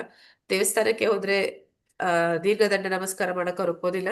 ಅಂದ್ರೆ ಯಾವ್ದು ಅವ್ರನ್ನ ತಡೀತಾ ಇದೆ ಅಂತಂದ್ರೆ ಆ ಒಂದು ಅಹಂಭಾವ. ಅಂದ್ರೆ ನಾನು ಹೆಚ್ಚು ತಿಳ್ಕೊಂಡಿದ್ದೀನಿ, ನಾನು ತುಂಬಾ ಬುದ್ಧಿವಂತ, ಆ ರೀತಿ ಅನ್ಕೊಳ್ಳುವಂಥದ್ದು. ಹಾಗೆ ಈ ದಾರ್ಶನಿಕ ಪರಿಶೋಧನೆ ಮಾಡೋದು, ವಿಜ್ಞಾನಿಗಳು ಏನ್ ಮಾಡ್ತಾರೆ, ಕಣ್ಣಾರೆ ಕಂಡ್ರೆ ಮಾತ್ರನೇ ಒಪ್ಪುದು, ಆ ರೀತಿ ಅವರು ಶೋಧನೆಗಳನ್ನ ಮಾಡ್ತಾ ಮಾಡ್ತಾ ಏನ್ ಮಾಡ್ತಾರೆ, ಆ ಭಕ್ತಿ ಪರವಶತೆ ಅನ್ನುವಂಥದ್ದು ಅವರ ಹೃದಯದಲ್ಲಿ ಏನಿದೆ ಅದನ್ನ ಅವರು ಇಲ್ಲವಾಗಿಸ್ಬಿಡ್ತಾರೆ. ಅದರ ಬೆಳವಣಿಗೆಯನ್ನೇ ಅದು ಕುಂಠಿತ ಮಾಡ್ಬಿಡ್ತಾರೆ. ಅದನ್ನ ಇಲ್ಲಿ ಹೇಳ್ತಾ ಇದ್ದಾರೆ.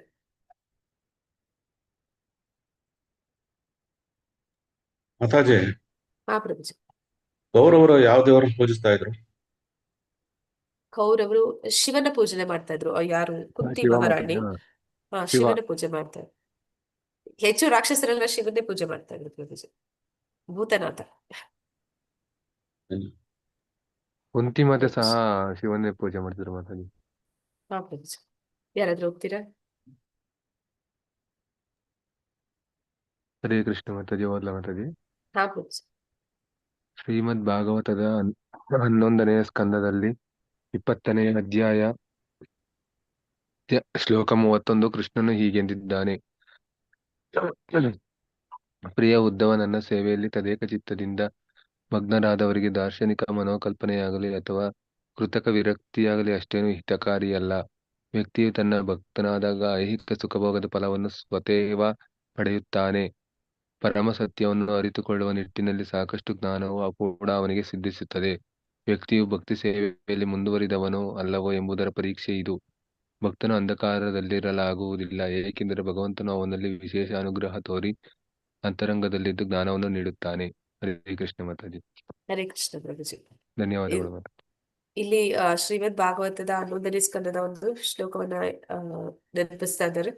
ಅದು 20ನೆಯ ಅಧ್ಯಾಯದ 31ನೇ ಶ್ಲೋಕ. ಏನಂತ ಹೇಳ್ತಾ ಇದ್ದಾನೆ ಕೃಷ್ಣ ಉದ್ಧವನ ಹತ್ರ ಹೇಳ್ತಿರುವಂತದ್ದು. ಉದ್ಧವ, ಇದು ಉದ್ಧವ ಗೀತಾ ಅಂತ ಹೇಳ್ತಾರೆ. ಉದ್ಧವನ ಜೊತೆ ಮಾತಾಡುವಂಥದ್ದು ಕೃಷ್ಣ. ಮತ್ತೆ ಅದೇ ಸಮಯದಲ್ಲಿ ಅಲ್ಲಿ ಇನ್ನೊಬ್ರು ಇರ್ತಾರೆ. ಯಾರವರು?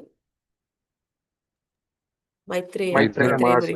ಮೈತ್ರೇಯರು. ಹಾ, ಅಲ್ಲಿ ಹೇಳ್ತಾ ಇರುವಂತದ್ದು, ಪ್ರಿಯ ಉದ್ಧವ, ನನ್ನ ಸೇವೆಯಲ್ಲಿ ತದೇಕ ಚಿತ್ತದಲ್ಲಿ ಮಗ್ನರಾಗಿದ್ದವರಿಗೆ, ಅಂದ್ರೆ ಯಾರು ಭಕ್ತಿ ಸೇವೆಯಲ್ಲಿ ಸದಾ ತೊಡಗಿರ್ತಾರೆ ಅಂತವ್ರಿಗೆ ದಾರ್ಶನಿಕ ಮನೋಕಲ್ಪನೆ ಆಗ್ಲಿ, ಅಂದ್ರೆ ಅವರು ಯಾವ್ದನ್ನು ಕೂಡ ಹುಡ್ಕಕ್ ಹೋಗೋದಿಲ್ಲ. ನಾನು ಸಂಶೋಧನೆ ಮಾಡಿ ತಿಳ್ಕೊತೀನಿ ಭಗವಂತನನ್ನ ಅಂತ ಸಂಶೋಧನೆ ಮಾಡಕ್ ಹೋಗೋದಿಲ್ಲ. ಅಥವಾ ಅವರು ಕೃತಕ ವಿರಕ್ತಿಗ ಆಗ್ಲಿ, ಅಂದ್ರೆ ಪ್ರಯತ್ನ ಪೂರ್ವಕವಾಗಿ ಇದು ಬೇಡ ಇದು ಬೇಡ. ಅಂದ್ರೆ ನಾವು ನೋಡ್ತೀವಿ ಇದು ಮಾಯಾವಾದಿಗಳು, ನಿರಾಕಾರವಾದಿಗಳು ಏನ್ ಮಾಡ್ತಾರೆ, ಅವರು ನೇತಿ ನೇತಿ ಅಂತ ಹೇಳ್ತಾರೆ. ಜಗತ್ತು ಅದು ಮಿಥ್ಯೆ, ಭಗವಂತ ಮಾತ್ರ ಸತ್ಯ, ಆದ್ರೆ ಜಗತ್ತು ಮಿಥ್ಯೆ ಅಂತ ಹೇಳ್ತಾರೆ. ಆದ್ರೆ ಪ್ರಭುಪಾದರು ಏನಂತ ಹೇಳ್ತಾರೆ, ಜಗತ್ತು ಅದು ಭಗವಂತನಿಂದಲೇ ಆಗಿರುವಂತದ್ದು, ಭೌತಿಕ ಜಗತ್ತು ಕೂಡ ಭಗವಂತನಿಂದಲೇ ಆಗಿರುವಂತದ್ದು. ಇದು ಮಿಥ್ಯೆ ಅಲ್ಲ, ಇದು ಕೂಡ ಸತ್ಯನೇ. ಅದು ಏನು ಒಂದು ವ್ಯತ್ಯಾಸ ಅಂತಂದ್ರೆ ಇದು ಅಶಾಶ್ವತ, ತುಂಬಾ ಕಾಲ ಇರುವಂತದ್ದು ಅಲ್ಲ. ಮತ್ತೆ ಇದು ದುಃಖಾಲಯ. ಇಲ್ಲಿ ದುಃಖ ಅನ್ನುವಂಥದ್ದು ಅದು ಕಟ್ಟಿಟ್ಟ ಬುದ್ಧಿ. ಹಾಗೆ ಇಲ್ಲಿ ಹೇಳ್ತಾ ಇರುವಂತದ್ದು ಕೃತಕ ವಿರಕ್ತಿಯನ್ನ ಮಾಡೋದಿಲ್ಲ. ಅವ್ರೇನ್ ಮಾಡ್ತಾರೆ, ವೈರಾಗ್ಯವನ್ನ ಬೆಳೆಸ್ಕೊಳ್ತಾರೆ. ಇದು ಬೇಡ ಇದು ಬೇಡ, ಇದೆಲ್ಲವೂ ಕೂಡ ಮಾಯೆ, ಇದೆಲ್ಲವೂ ಕೂಡ ಭೌತಿಕ ಜಗತ್ತಿಗೆ ಸೇರಿರುವಂತದ್ದು ಅಂತ ಹೇಳಿ ಕೊನೆಗೆ ಏನ್ ಮಾಡ್ತಾರೆ, ಭಕ್ತಿಯನ್ನು ಕೂಡ ಭಕ್ತಿಯ ಒಂದು ಅವಕಾಶವನ್ನು ಕೂಡ ಅವರು ಕಳ್ಕೊಂಡ್ಬಿಡ್ತಾರೆ. ಅಂತಹ ಒಂದು ವಿರಕ್ತಿ ಶುದ್ಧ ಭಕ್ತರಲ್ಲಿ ಇರೋದಿಲ್ಲ. ನನ್ನ ಭಕ್ತನಾದಾಗ ಐಹಿಕ ಸುಖಭೋಗದ ಫಲವನ್ನು ಸ್ವತೀವ ಪಡೆಯುತ್ತಾನೆ. ಅಂದ್ರೆ ನಾವು ಈ ಕೃಷ್ಣನ ಭಕ್ತರು ವೈಷ್ಣವರು ಸುಖ ಭೋಗವನ್ನ ಹೇಗೆ ಪಡಿತೀವಿ ಅಂತ ಇಲ್ಲಿ ಹೇಳ್ತಾರೆ. ಸುಖ ಭೋಗ ನಾವು ಕೂಡ ಅನುಭವಿಸ್ತೀವಿ. ಹೇಗೆ ಅಂತಂದ್ರೆ ನಮ್ಮ ಭಗವಂತ ಪರಮಾತ್ಮ ಅವನ್ಗೆ 140 ಐಟಮ್ಸ್ ಮಾಡಿದ್ರು ಜನ್ಮಾಷ್ಟಮಿಗೆ. ಅಷ್ಟು ವಿಧ ವಿಧ ಬಗೆಯ ಆ ಒಂದು ಭೋಗ ಭಗವಂತನಿಗೆ ಅರ್ಪಿಸ್ತಾರೆ. ಭಗವಂತನಿಗೆ ಅರ್ಪಿಸಿದ ಮೇಲೆ ಪ್ರಸಾದ ಅದನ್ನ ನಾವು ಸ್ವೀಕಾರ ಮಾಡ್ತೀವಿ. ಹಾಗೆ ಸುಖ ಅನ್ನುವಂಥದ್ದು ನಾವು ಕೂಡ ಅನುಭವಿಸ್ತೀವಿ. ಆದ್ರೆ ನೇರವಾಗಿ ಐಹಿಕ ಸುಖ, ನಾಲಿಗೆ ಸುಖ, ಚಪಲ ಸುಖ ಅಲ್ಲ. ಇದು ಭಗವಂತನ ಭಕ್ತರಿಗೆ ಸಿಗುವಂತಹ ಸುಖ. ಆದ್ರೆ ಭಗವಂತ ಅವನಿಗೆ ತುಂಬಾ ಇಷ್ಟ, ಬೇರೆ ಬೇರೆ ವಿಧ ವಿಧವಾದ ಅಡಿಗೆಗಳು ಅವನಿಗೆ ಇಷ್ಟ. ಅದೇ ರೀತಿ ಅವನಿಗೆ ಅಲಂಕಾರ ಪ್ರಿಯ ಅಂತ ಹೇಳ್ತಾರೆ.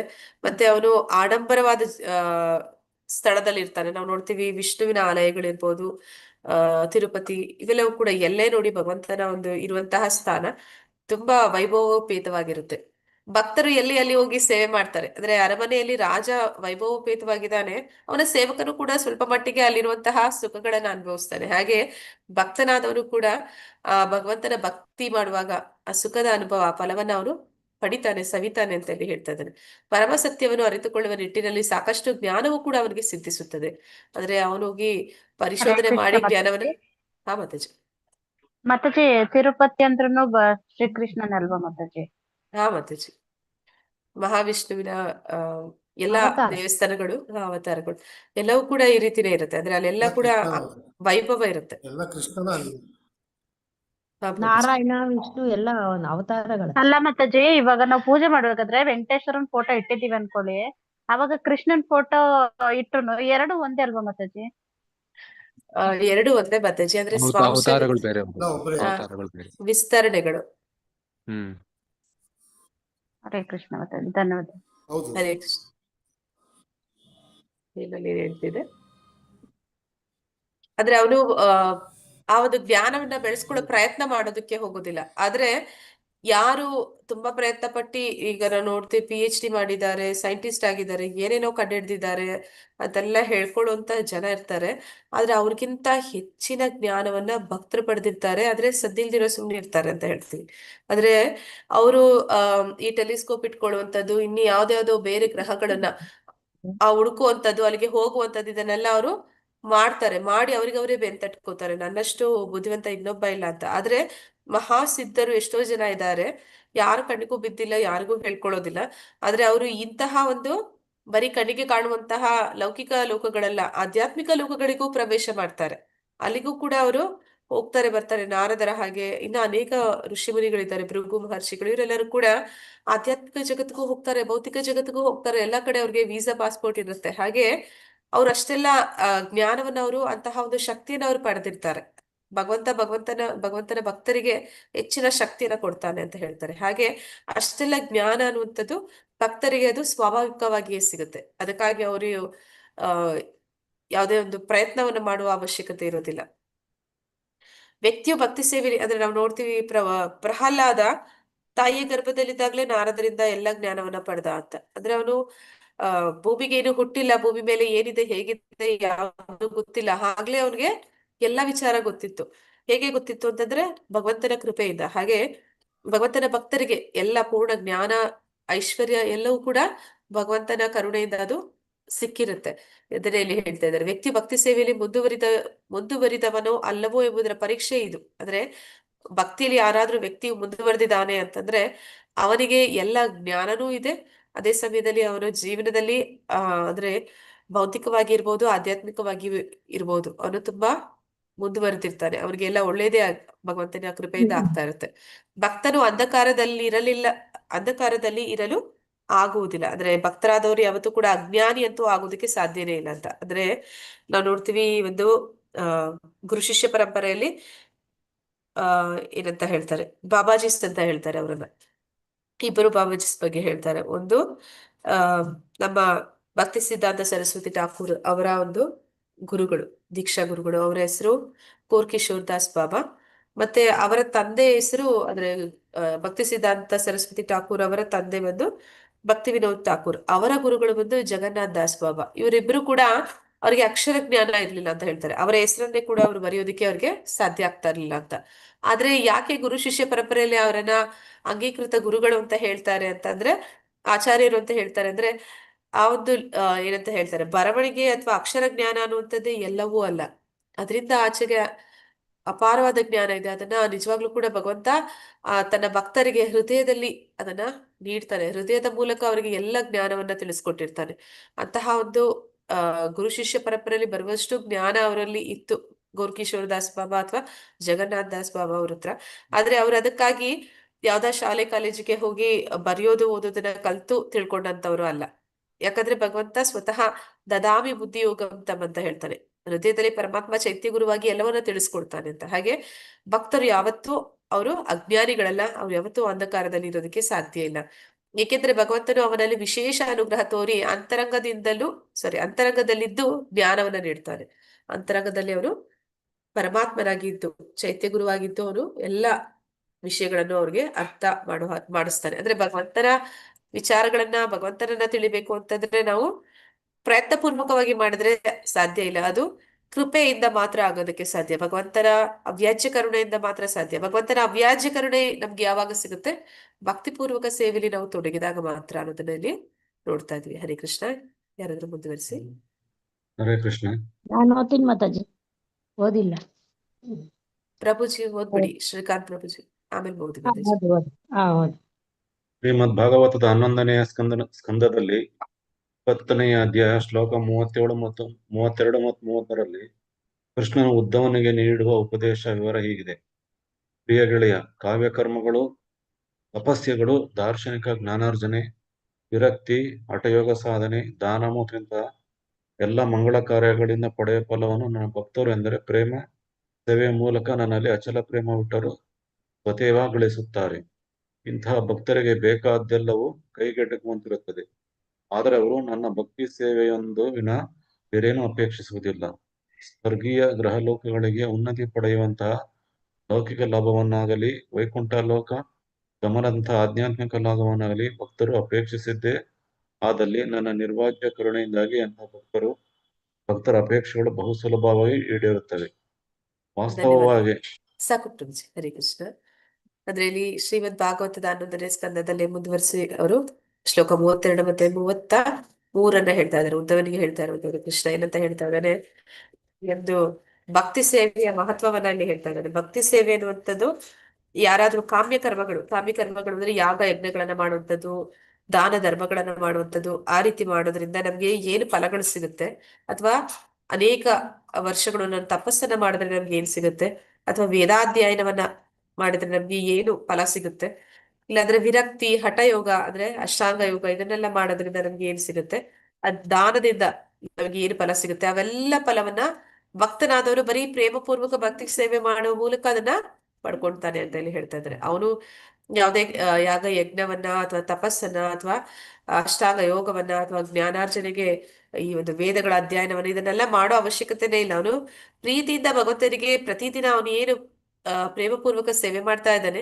ಅಷ್ಟರಿಂದಲೇ ಅದ್ರೆಲ್ಲ ಫಲ ಸಿಗುತ್ತೆ. ಕಾಮ್ಯ ಕರ್ಮಗಳಿಂದ ನಮ್ಮ ಅನೇಕ ಪಾಪಗಳು ನಾಶ ಆಗುತ್ತೆ. ಆದ್ರೆ ಏನಂತ ಹೇಳ್ತಾರೆ, ಕಾಮ್ಯ ಕರ್ಮಗಳು ಅಂದ್ರೆ ಯಾಗ ಯಜ್ಞಗಳನ್ನ ತಪಸ್ಸನ್ನ ಇದೆಲ್ಲ ಮಾಡೋದ್ರಿಂದ ಏನಾಗುತ್ತೆ, ತಾತ್ಕಾಲಿಕವಾಗಿ ನಾವು ಮಾಡಿದ ಕರ್ಮಗಳಿಂದ ಹೊರಗಡೆ ಬರೋದಕ್ಕೆ ಸಾಧ್ಯನೇ ಹೊರತು ಆ ಪಾಪದ ಬೀಜ ಅದು ಸುಟ್ಟು ಹೋಗೋದಿಲ್ಲ ಅಂತ ಹೇಳ್ತಾರೆ. ಮಳೆ ಬಂದಾಗ ಮತ್ತೆ ಆ ಬೇರು ಮಣ್ಣಲ್ಲಿ ಇರುತ್ತೆ, ಮತ್ತೆ ಚಿಗುರಿ ಅದು ಬೆಳೆಯುತ್ತೆ ಅಂತ. ಹಾಗೆ ಯಾರು ಭಕ್ತಿ ಮಾಡ್ತಾರೆ ಅಂತವ್ರಿಗೆ ಬೇರು ಸಮೇತ ಅದು ಸುಟ್ಟು ಹೋಗುತ್ತೆ ಅಂತ ಹೇಳ್ತಾರೆ. ಹಾಗೆ ಹಠಯೋಗ ಇದರಿಂದ ಮಾಡೋದ್ರಿಂದ ಏನಾಗುತ್ತೆ, ನಮ್ಗೆ ವೈರಾಗ್ಯ ಬರುತ್ತೆ, ಜ್ಞಾನ ಬೆಳೆಸ್ಕೊಳ್ಳೋ ಪ್ರಯತ್ನ ಮಾಡ್ತೀವಿ ವೇದಾಧ್ಯಯನದಿಂದ. ಆದ್ರೆ ಇದೆಲ್ಲವನ್ನು ಕೂಡ ಭಕ್ತನಿಗೆ ಭಗವಂತ ಹೇಳ್ತಾ ಇದ್ದಾನೆ, ನನ್ನ ಭಕ್ತರು ಯಾವಾಗ್ಲೂ ಅಜ್ಞಾನಿಗಳಾಗಿರೋದಕ್ಕೆ ಸಾಧ್ಯ ಇಲ್ಲ, ಅಂಧಕಾರದಲ್ಲಿ ಇರೋದಕ್ಕೆ ಸಾಧ್ಯ ಇಲ್ಲ ಅಂತ. ಇದೆಲ್ಲವನ್ನ ಅವನು ಬರೀ ಭಗವಂತನ ಸೇವೆ ಮಾಡುವ ಮೂಲಕನೇ ಪಡ್ಕೋತಾ ಇದ್ದಾನೆ. ಇಂತಹ ಭಕ್ತರಿಗೆ ಬೇಕಾದದ್ದೆಲ್ಲವನ್ನು ಕೈಗೆಟುಕುವಂತಿರುತ್ತದೆ. ಅಂದ್ರೆ ಯಾರು ಶುದ್ಧ ಭಕ್ತರಿರ್ತಾರೆ ಅಂತವ್ರಿಗೆ ಏನು ಬೇಕು ಎಲ್ಲವೂ ಕೂಡ ಅವ್ರಿಗೆ ಸುಲಭವಾಗಿ ಸಿಗ್ತಾ ಇರುತ್ತೆ. ಆದ್ರೂ ಕೂಡ ಅವ್ರ ಅಪೇಕ್ಷೆ ಮಾಡೋದಿಲ್ಲ. ಅಂದ್ರೆ ಏನಂತ ಹೇಳ್ತಾರೆ ಅಂದ್ರೆ, ಭಕ್ತಿ ಮಾರ್ಗಕ್ಕೆ ನಾವು ಬಂದ ಕೂಡ್ಲೆ ನಮ್ಮ ಮಾಯೆ ಕೂಡ ಅಷ್ಟೇ, ಕೃಷ್ಣನೂ ಅಷ್ಟೇ. ಕೃಷ್ಣ ಯಾರಿಗೂ ಅಷ್ಟು ಸುಲಭವಾಗಿ ತನ್ನನ್ನು ತಾನು ಕೊಟ್ಕೊಳ್ಳೋದಿಲ್ಲ. ಯಾಕಂದ್ರೆ ಭಗವಂತ ಒಂದ್ಸತಿ ತನ್ನನ್ನು ತಾನು ಕೊಟ್ಕೊಂಡ ಅಂತಂದ್ರೆ ಅವನು ಭಕ್ತರ ಕೈಗೊಂಬೆ ಆಗ್ಬಿಡ್ತಾನೆ. ಇಂಥವ್ರ ಕೈಗೊಂಬೆ ಆಗೋದಕ್ಕೆ ಅವ್ರಿಗೂ ಇಷ್ಟ ಆಗೋದಿಲ್ಲ. ಅದಕ್ಕೆ ಅವ್ನ ಏನ್ ಮಾಡ್ತಾನೆ, ಟೆಸ್ಟ್ ಮಾಡ್ತಾನೆ. ಮಾಯಿ ಕೂಡ ಟೆಸ್ಟ್ ಮಾಡ್ತಾಳೆ. ಯಾವ ರೀತಿ ಟೆಸ್ಟ್ ಮಾಡ್ತಾಳೆ, ನಮ್ಗೆ ಎಲ್ಲ ಕೊಡ್ತಾಳೆ. ಭಕ್ತಿಗೆ ಬಂದ ಕೂಡ್ಲೆ ನಮ್ಮನ್ನ ಹೆಚ್ಚು ಹೆಚ್ಚು ಹಣ ಸಿಗುವಂಥದ್ದು, ನಮ್ಮ ಜೀವನದಲ್ಲಿ ಒಳ್ಳೆ ಒಳ್ಳೆ ಕಾರ್ಯಗಳಾಗುವಂಥದ್ದು ಎಲ್ಲ ಆಗುತ್ತೆ. ಆದಾಗ ಏನ್ ನೋಡ್ತಾಳೆ, ಓ ನಿನಗೆ ಇದು ಬೇಕಾಗಿತ್ತಾ, ನೀನ್ ಇದರಿಂದ ಹೊಟ್ಟೋಗ್ತೀಯಾ, ಅಂದ್ರೆ ನಿನಗೆ ಎಲ್ಲ ಒಳ್ಳೇದಾಗತ್ತೆ ಅಂತಂದ್ರೆ ನಿನಗೆ ಹೆಚ್ಚು ಹಣ ಸಿಗುವಂಥದ್ದು, ಮನೆ ಸಿಗುವಂಥದ್ದು, ಇನ್ನೇನೋ ಸಂಪತ್ತು ಸಿಗುವಂಥದ್ದು, ಆ ರೀತಿ ಮಾಡಿದಾಗ ಅದ್ರಲ್ಲೇ ನೀನು ಮಗ್ನ ಆಗ್ಬಿಡ್ತೀಯಾ, ನೀನ್ ಅದಕ್ಕಾಗಿ ಭಕ್ತಿಗೆ ಬಂದಿದ್ದ ಅಂತ ಪ್ರಯತ್ನ ಅಂದ್ರೆ ಟೆಸ್ಟ್ ಮಾಡಿ ನೋಡ್ತಾರೆ. ಆ ರೀತಿ ಶುದ್ಧ ಭಕ್ತರು ಏನ್ ಮಾಡ್ತಾರೆ, ಅವ್ರಿಗೆ ಅದೆಲ್ಲ ಸಿಕ್ಕೋ ಅಷ್ಟು ಹತ್ರದಲ್ಲಿ ಅವ್ರಿಗೆಲ್ಲ ಸಿಕ್ತಿದ್ರು ಕೂಡ ಅವ್ರಿಗೆ ಗಮನ ಅದಲ್ಲ. ಅಂದ್ರೆ ಭಗವಂತ ನನ್ಗೆ ನಿನ್ನಿಂದ ಇದು ಬೇಕು ಅದು ಬೇಕು ಅಂತ ಅವ್ರು ಬಯಸೋದಿಲ್ಲ. ಭಗವಂತ ನನಗೆ ನೇರವಾಗಿ ನೀನೇ ಬೇಕು ಅಂತ ಹೇಳ್ತಾರೆ. ಹಾಗೆ ಅವನು ಭಗವಂತನ ಶುದ್ಧ ಭಕ್ತರು. ಮತ್ತೆ ಇಲ್ಲಿ ಹೇಳ್ತಾ ಇದ್ದಾರೆ ಸ್ವರ್ಗೀಯ ಗ್ರಹಲೋಕ. ಒಂದ್ ವೇಳೆ ಅವರು ಆಸೆ ಇಟ್ಕೊಂಡ್ರು ಕೂಡ, ಭಗವಂತನ ಭಕ್ತರು ಭಗವಂತನಲ್ಲೇ ಇಚ್ಛೆ ಇಟ್ಕೊಂತಾರೆ, ಹಾಗಲ್ದೆ ಅವ್ರಿಗೆ ಒಂದ್ ವೇಳೆ ಏನಾದ್ರು ಆಸೆ ಇದ್ರು ಕೂಡ ಸುಲಭವಾಗಿ ಈಡೇರುತ್ತೆ ಅನ್ನೋದರಲ್ಲಿ ಹೇಳ್ತಾ ಇದ್ದಾರೆ. ಇದಕ್ಕೆ ಈ ದಾಮೋದರ ಅಷ್ಟಕದಲ್ಲೂ ಕೂಡ ಒಂದು ಭಕ್ತರ ಒಂದು ವಿಚಾರವನ್ನು ಹೇಳ್ತಾ ಇದ್ದಾರೆ. ಪ್ರಭು, ಸಮಸ್ತ ವರಗಳನ್ನು ಅನುಗ್ರಹಿಸಲು ನೀನು ಸಮರ್ಥನಾಗಿದ್ದರೂ ನಾನು ಸಾಯುಜ್ಯ ಮೋಕ್ಷವನ್ನಾಗಲಿ ಅತ್ಯುನ್ನತವಾದ ನಿತ್ಯ ವೈಕುಂಠ ವಾಸವನ್ನಾಗಲಿ ಅಥವಾ ಭಕ್ತಿಯ 9 ಬಗೆಗಳಿಂದ ಪಡೆಯಬಹುದಾದ ಬೇರೆ ಯಾವುದೇ ವರವನ್ನಾಗಲಿ ಬೇಡುವುದಿಲ್ಲ. ಇದು ಭಕ್ತರ ಒಂದು ಗುಣಲಕ್ಷಣ. ಅವ್ರಿಗೆ ಯಾವುದೇ ಒಂದು ವರಗಳು ಬೇಕಾಗಿಲ್ಲ ಭಗವಂತನಿಂದ. ಪ್ರಭುವೇ, ಬೃಂದಾವನದ ಬಾಲಗೋಪಾಲನ ನಿನ್ನ ದಿವ್ಯ ರೂಪವು ಸದಾ ನನ್ನ ಹೃದಯದಲ್ಲಿ ನೆಲೆಸಿರಲಿ ಎಂದಷ್ಟು ಮಾತ್ರ ಬೇಡುತ್ತೇನೆ. ಹಾಗಲ್ಲದೆ ಬೇರೆ ಯಾವ ವರದಿಂದ ನನಗೆ ಏನು ಪ್ರಯೋಜನ. ಭಗವಂತನ ಮೇಲೆ ಪ್ರೀತಿ ಇಟ್ಕೊಂಡಿರುವಂತವ್ರು ಭಗವಂತನಲ್ಲದೆ ಬೇರೆ ಏನನ್ನು ಬಯಸೋದಿಲ್ಲ ಅನ್ನೋದರಲ್ಲಿ ಹೇಳ್ತಾ ಇದ್ದಾರೆ. ಹಾಗೊಂದು ವೇಳೆ ಅವರು ಬಯಸಿದ್ರು ಕೂಡ ಅವರ ಆಸೆಗಳು ಕೂಡಲೇ ಈಡೇರುತ್ತೆ. ಆ ಧ್ರುವ ಮಹಾರಾಜ ಅವನು ಸಾಮ್ರಾಜ್ಯವನ್ನು ಬೇಡಿ ಹೋದ. ಕೊನೆಗೆ ಭಗವಂತ ಹೇಳ್ದ, ಗಾಜಿನ ಚೂರಿಗಾಗಿ ಬಂದಿದ್ದೆ, ಆದ್ರೆ ನನಗೆ ವಜ್ರದ ಹಾಗೆ ನೀನ್ ಸಿಕ್ಕಿದ್ಯಾ, ಬೇರೇನು ಬೇಡ ಅಂದ್ರೂ ಕೂಡ ಭಗವಂತ ಅವನ ಆಸೆಯನ್ನು ಕೂಡ ಈಡೇರಿಸ್ತಾನೆ. ಅದಕ್ಕೆ ಏನಂತ ಹೇಳ್ತಾರೆ ಅಂದ್ರೆ, ಅಕಾಮ ಸರ್ವಕಾಮೋವ ಮೋಕ್ಷ ಕಾಮ ಈ ಉದಾರದಿ ತೀವ್ರೇಣ ಭಕ್ತಿ ಯೋಗೇನ ಯಜೇತ ಪುರುಷಂಪರ. ಅಂದ್ರೆ ನಮ್ಮಲ್ಲಿ ಐಹಿಕ ಇಚ್ಛೆಗಳಿರ್ಲಿ ಅಥವಾ ಆಧ್ಯಾತ್ಮಿಕ ಇಚ್ಛೆಗಳಿರ್ಲಿ ಅಥವಾ ಯಾವುದೇ ಇಚ್ಛೆಗಳಿಲ್ಲದೆ ಇರ್ಲಿ, ಎಂಥದೇ ಸಂದರ್ಭದಲ್ಲೂ ಕೂಡ ದೇವೋತ್ತಮ ಪರಮಪುರುಷ ಕೃಷ್ಣನನ್ನ ಆರಾಧನೆ ಮಾಡೋದ್ರಿಂದ ನಮ್ಗೆ ಸದ್ಗತಿ ಆಗುತ್ತೆ ಅನ್ನುವಂಥದ್ದು. ನಾವು ಯಾರ ಹತ್ರ ಶರಣ ಹೋಗ್ಬೇಕು ಅಂದ್ರೆ ಅದು ಭಗವಂತ ದೇವೋತ್ತಮ ಪರಮಪುರುಷ ಕೃಷ್ಣನನ್ನ ಮಾತ್ರ ನಾವು ಮೊರೆ ಹೋಗ್ಬೇಕು ಅನ್ನೋದನ್ನ ಹೇಳ್ತಾರೆ. ಹರೇ ಕೃಷ್ಣ. ಮುಂದುವರಿಸಿ. ಮೊದಲ ಮಾತಾಜಿ. ಹಾ ಮಾತಾಜಿ. ವಾಸ್ತವವಾಗಿ ಕೃಷ್ಣ ಪ್ರಜ್ಞೆಯನ್ನು ರೂಢಿಸಿಕೊಳ್ಳುತ್ತಿರುವ ಪ್ರಕ್ರಿಯೆಯಲ್ಲಿದ್ದು ಲೌಕಿಕ ಸುಖ ಭೋಗಗಳಲ್ಲಿ ಆಸಕ್ತಿಯುಳ್ಳ ವ್ಯಕ್ತಿಯು ಸದ್ಗುರುಗಳೊಬ್ಬರ ಉಪದೇಶಾನುಸಾರ ಭಕ್ತಿ ಸೇವೆಯನ್ನು ಕ್ರಮವಾಗಿ ಪಾಲಿಸುತ್ತಾ ಕೂಡಲೇ ಅಂತಹ ಪ್ರವೃತ್ತಿಗಳಿಂದ ಮುಕ್ತನಾಗುತ್ತಾನೆ. ವ್ಯಕ್ತಿಯು ಐಹಿಕ ಸುಖ ಭೋಗಗಳಲ್ಲಿ ಮೋಹವಿಡಬಾರದೆಂದು ಹಾಗೂ ಕೃಷ್ಣನಿಗೆ ಸಂಬಂಧಿಸಿದಂತೆ ಮೋಹಾಹವಾದ ಎಲ್ಲವನ್ನೂ ಅನುಭವಿಸಬೇಕೆಂದು ಶೀಲರೂಪ ಗೋಸ್ವಾಮಿಯರು ಪ್ರತಿಪಾದಿಸುತ್ತಾರೆ. ಉದಾಹರಣೆ, ನಮಗೆ ಆಹಾರ ಸೇವನೆಯ ಅಗತ್ಯವಿದೆ. ಆದ್ದರಿಂದ ಜಿಹ್ವಾಚಾಪಲ್ಯವನ್ನು ತಣಿಸಲು ರುಚಿಕರವಾದ ಖಾದ್ಯ ಪದಾರ್ಥಗಳನ್ನು ಅಪೇಕ್ಷಿಸುತ್ತೇವೆ. ಇಂತಹ ಹೊತ್ತಿನಲ್ಲಿ ನಾಲಿಗೆಯ ಚಾಪಲ್ಯಕ್ಕೆ ಮಾಡದೆ ಕೃಷ್ಣನ ಸಂತೋಷವಾಗಿ ಕೆಲವು ರುಚಿಕರವಾದ ಪದಾರ್ಥಗಳನ್ನು ತಯಾರಿಸಿ ಕೃಷ್ಣನಿಗೆ ಅರ್ಪಿಸಬಹುದು. ಆಗ ಅದು ವಿರಕ್ತಿಯಾಗುತ್ತದೆ. ರುಚಿಕರ ಪದಾರ್ಥಗಳು ಸಿದ್ಧವಾಗಲಿ, ಆದರೆ ಅವು ಕೃಷ್ಣನಿಗೆ ಅರ್ಪಿತವಾಗುವ ತನಕ ನಾವು ಸೇವಿಸಲು ಅವುಗಳನ್ನು ಸ್ವೀಕರಿಸಬಾರದು. ಕೃಷ್ಣನಿಗೆ ಅರ್ಪಿತವಾಗದ ಯಾವುದನ್ನೇ ಆಗಲಿ ತಿರಸ್ಕರಿಸುವ ಪ್ರತಿಜ್ಞೆಯು ನಿಜವಾದ ವಿರಕ್ತಿ, ಮತ್ತು ಇಂತಹ ವಿರಕ್ತಿಯಿಂದ ನಾವು ಇಂದ್ರಿಯಗಳ ಬೇಡಿಕೆಗಳನ್ನು ತೃಪ್ತಿಪಡಿಸಬಹುದು. ಹರೇ ಕೃಷ್ಣ. ಹರೇ ಕೃಷ್ಣ ಮಾತಾಜಿ, ಧನ್ಯವಾದಗಳು. ಅಂದ್ರೆ ಇದನ್ನ ಯುಕ್ತ ವೈರಾಗ್ಯ ಅಂತ ಹೇಳ್ತಾರೆ. ಯುಕ್ತ ವೈರಾಗ್ಯ ಅಂತಂದ್ರೆ ಯಾವ ರೀತಿ ಮಾಡ್ಬೇಕು ಅಂತ ಅಂದ್ರೆ, ನಾವು ಸರಿಯಾದ ಒಂದು ಗುರು, ಅಧಿಕೃತ ಪರಂಪರೆಯಲ್ಲಿ ಬಂದಂತಹ ಗುರುಗಳನ್ನ ಉಪದೇಶವನ್ನ ಅನುಸರಣೆ ಮಾಡೋದಂದ್ರೆ ಅವರಿಂದ ದೀಕ್ಷೆ ಪಡ್ಕೊಂಡು ಯಾವ ರೀತಿ ಭಕ್ತಿ ಮಾರ್ಗದಲ್ಲಿ ನಾವು ಮುಂದುವರಿಬಹುದು ಅನ್ನುವಂತಹ ಒಂದು ಏನು ಅವರು ನಮ್ಗೆ ಹೇಳ್ತಾರೆ ಅದನ್ನ ಅನುಷ್ಠಾನ ಮಾಡುವಂಥದ್ದು. ಆ ರೀತಿ ಮಾಡೋದ್ರಿಂದ ಏನಾಗುತ್ತೆ, ಕ್ರಮಕ್ರಮವಾಗಿ ನಮ್ಮಲ್ಲಿ ಈ ಐಹಿಕ ಇಚ್ಛೆಗಳು ಪ್ರಾರಂಭದ ಹಂತದಲ್ಲಿದ್ರು ಕೂಡ ಅದೆಲ್ಲವೂ ಕೂಡ ತಂತಾನೆ ಹೊರಟು ಹೋಗುತ್ತೆ ಅಂತ ಹೇಳಿ ಹೇಳ್ತಾ ಇದ್ದಾರೆ.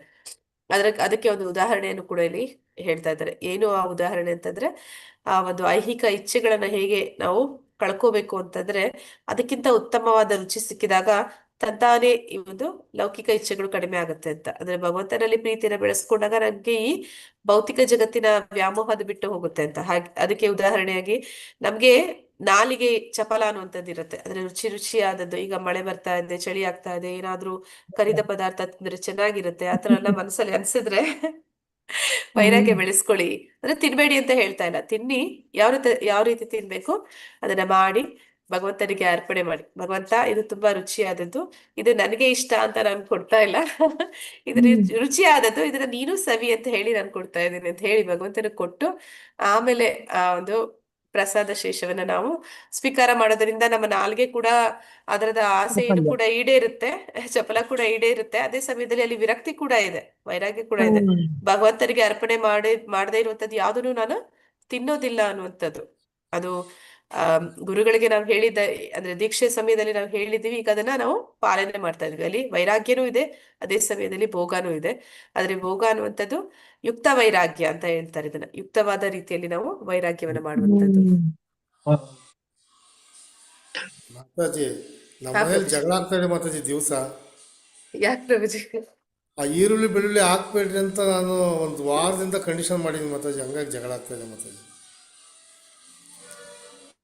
ಕೆಲವು ಪ್ರಭು ಹಾ ಕೆಲವು ದಿವಸ ನೀವು ಅವ್ರಿಗೆ ಟೈಮ್ ಕೊಡಿ ಪ್ರಭು. ಅಷ್ಟ್ ಬೇಗ ಇದ್ ಮಾಡ್ಕೊಳಕ್ ಕಷ್ಟ ಆಗುತ್ತೆ ಎಲ್ರಿಗೂ. ಎಲ್ರ ಮನೇಲಿ ನಿಮ್ಮಲ್ಲಿ ಎಲ್ಲ ಮಾತಾಡ್ತಿ ಪ್ರಭು, ಎಲ್ರ ಮನೇಲೂ ಇದೆ ಪ್ರಭು ಈ ಪ್ರಾಬ್ಲಮ್. ಅದೊಂದೇ ಅಲ್ಲ, ಎಲ್ಲಾ ತರದ್ದು ಪ್ರಾಬ್ಲಮ್ ಎಲ್ರ ಮನೇಲಿ ಇದೆ ಪ್ರಭು. ಸ್ವಲ್ಪ ನಮ್ಮನೇಲಿ ದಿವಸ ಅಷ್ಟೇ ಅವ್ರಿಗೆ ಮಾತಾಜಿ. ನೀವು ಟೈಮ್ ಕೊಡ್ಬೇಕು. ನಾವು ನಮ್ದೇ ನಡೆಸ್ಬೇಕು ಅಂದ್ರೆ ಆಗಲ್ಲ ಪ್ರಭು. ಅದೊಂದ್ ಸ್ವಲ್ಪ ನಾವು ಇದ್ ಮಾಡ್ಕೋಬೇಕಷ್ಟೇ, ಇನ್ನೇನಿಲ್ಲ ಅಲ್ವಾ ಮಾತಾಜಿ? ಹೌದು ಹೌದು ಪ್ರಭುಜಿ. ಏನಂತ ಹೇಳ್ತಾರೆ, ಭಕ್ತಿಯಲ್ಲಿ ನಮ್ಮ ನೀವು ಕಠೋರತೆ ತೋರ್ಸಕ್ ಆಗಲ್ಲ, ಮೃದುತ್ವದಿಂದ ಆಗಲ್ಲ ಗೆಲ್ಬಹುದು. ಮಾತಾಜಿ, ಆಗಲ್ಲ. ನಮ್ಮನೇಲಿ ಮೃದು ಅಷ್ಟೇ ಮಾತಾಜಿ.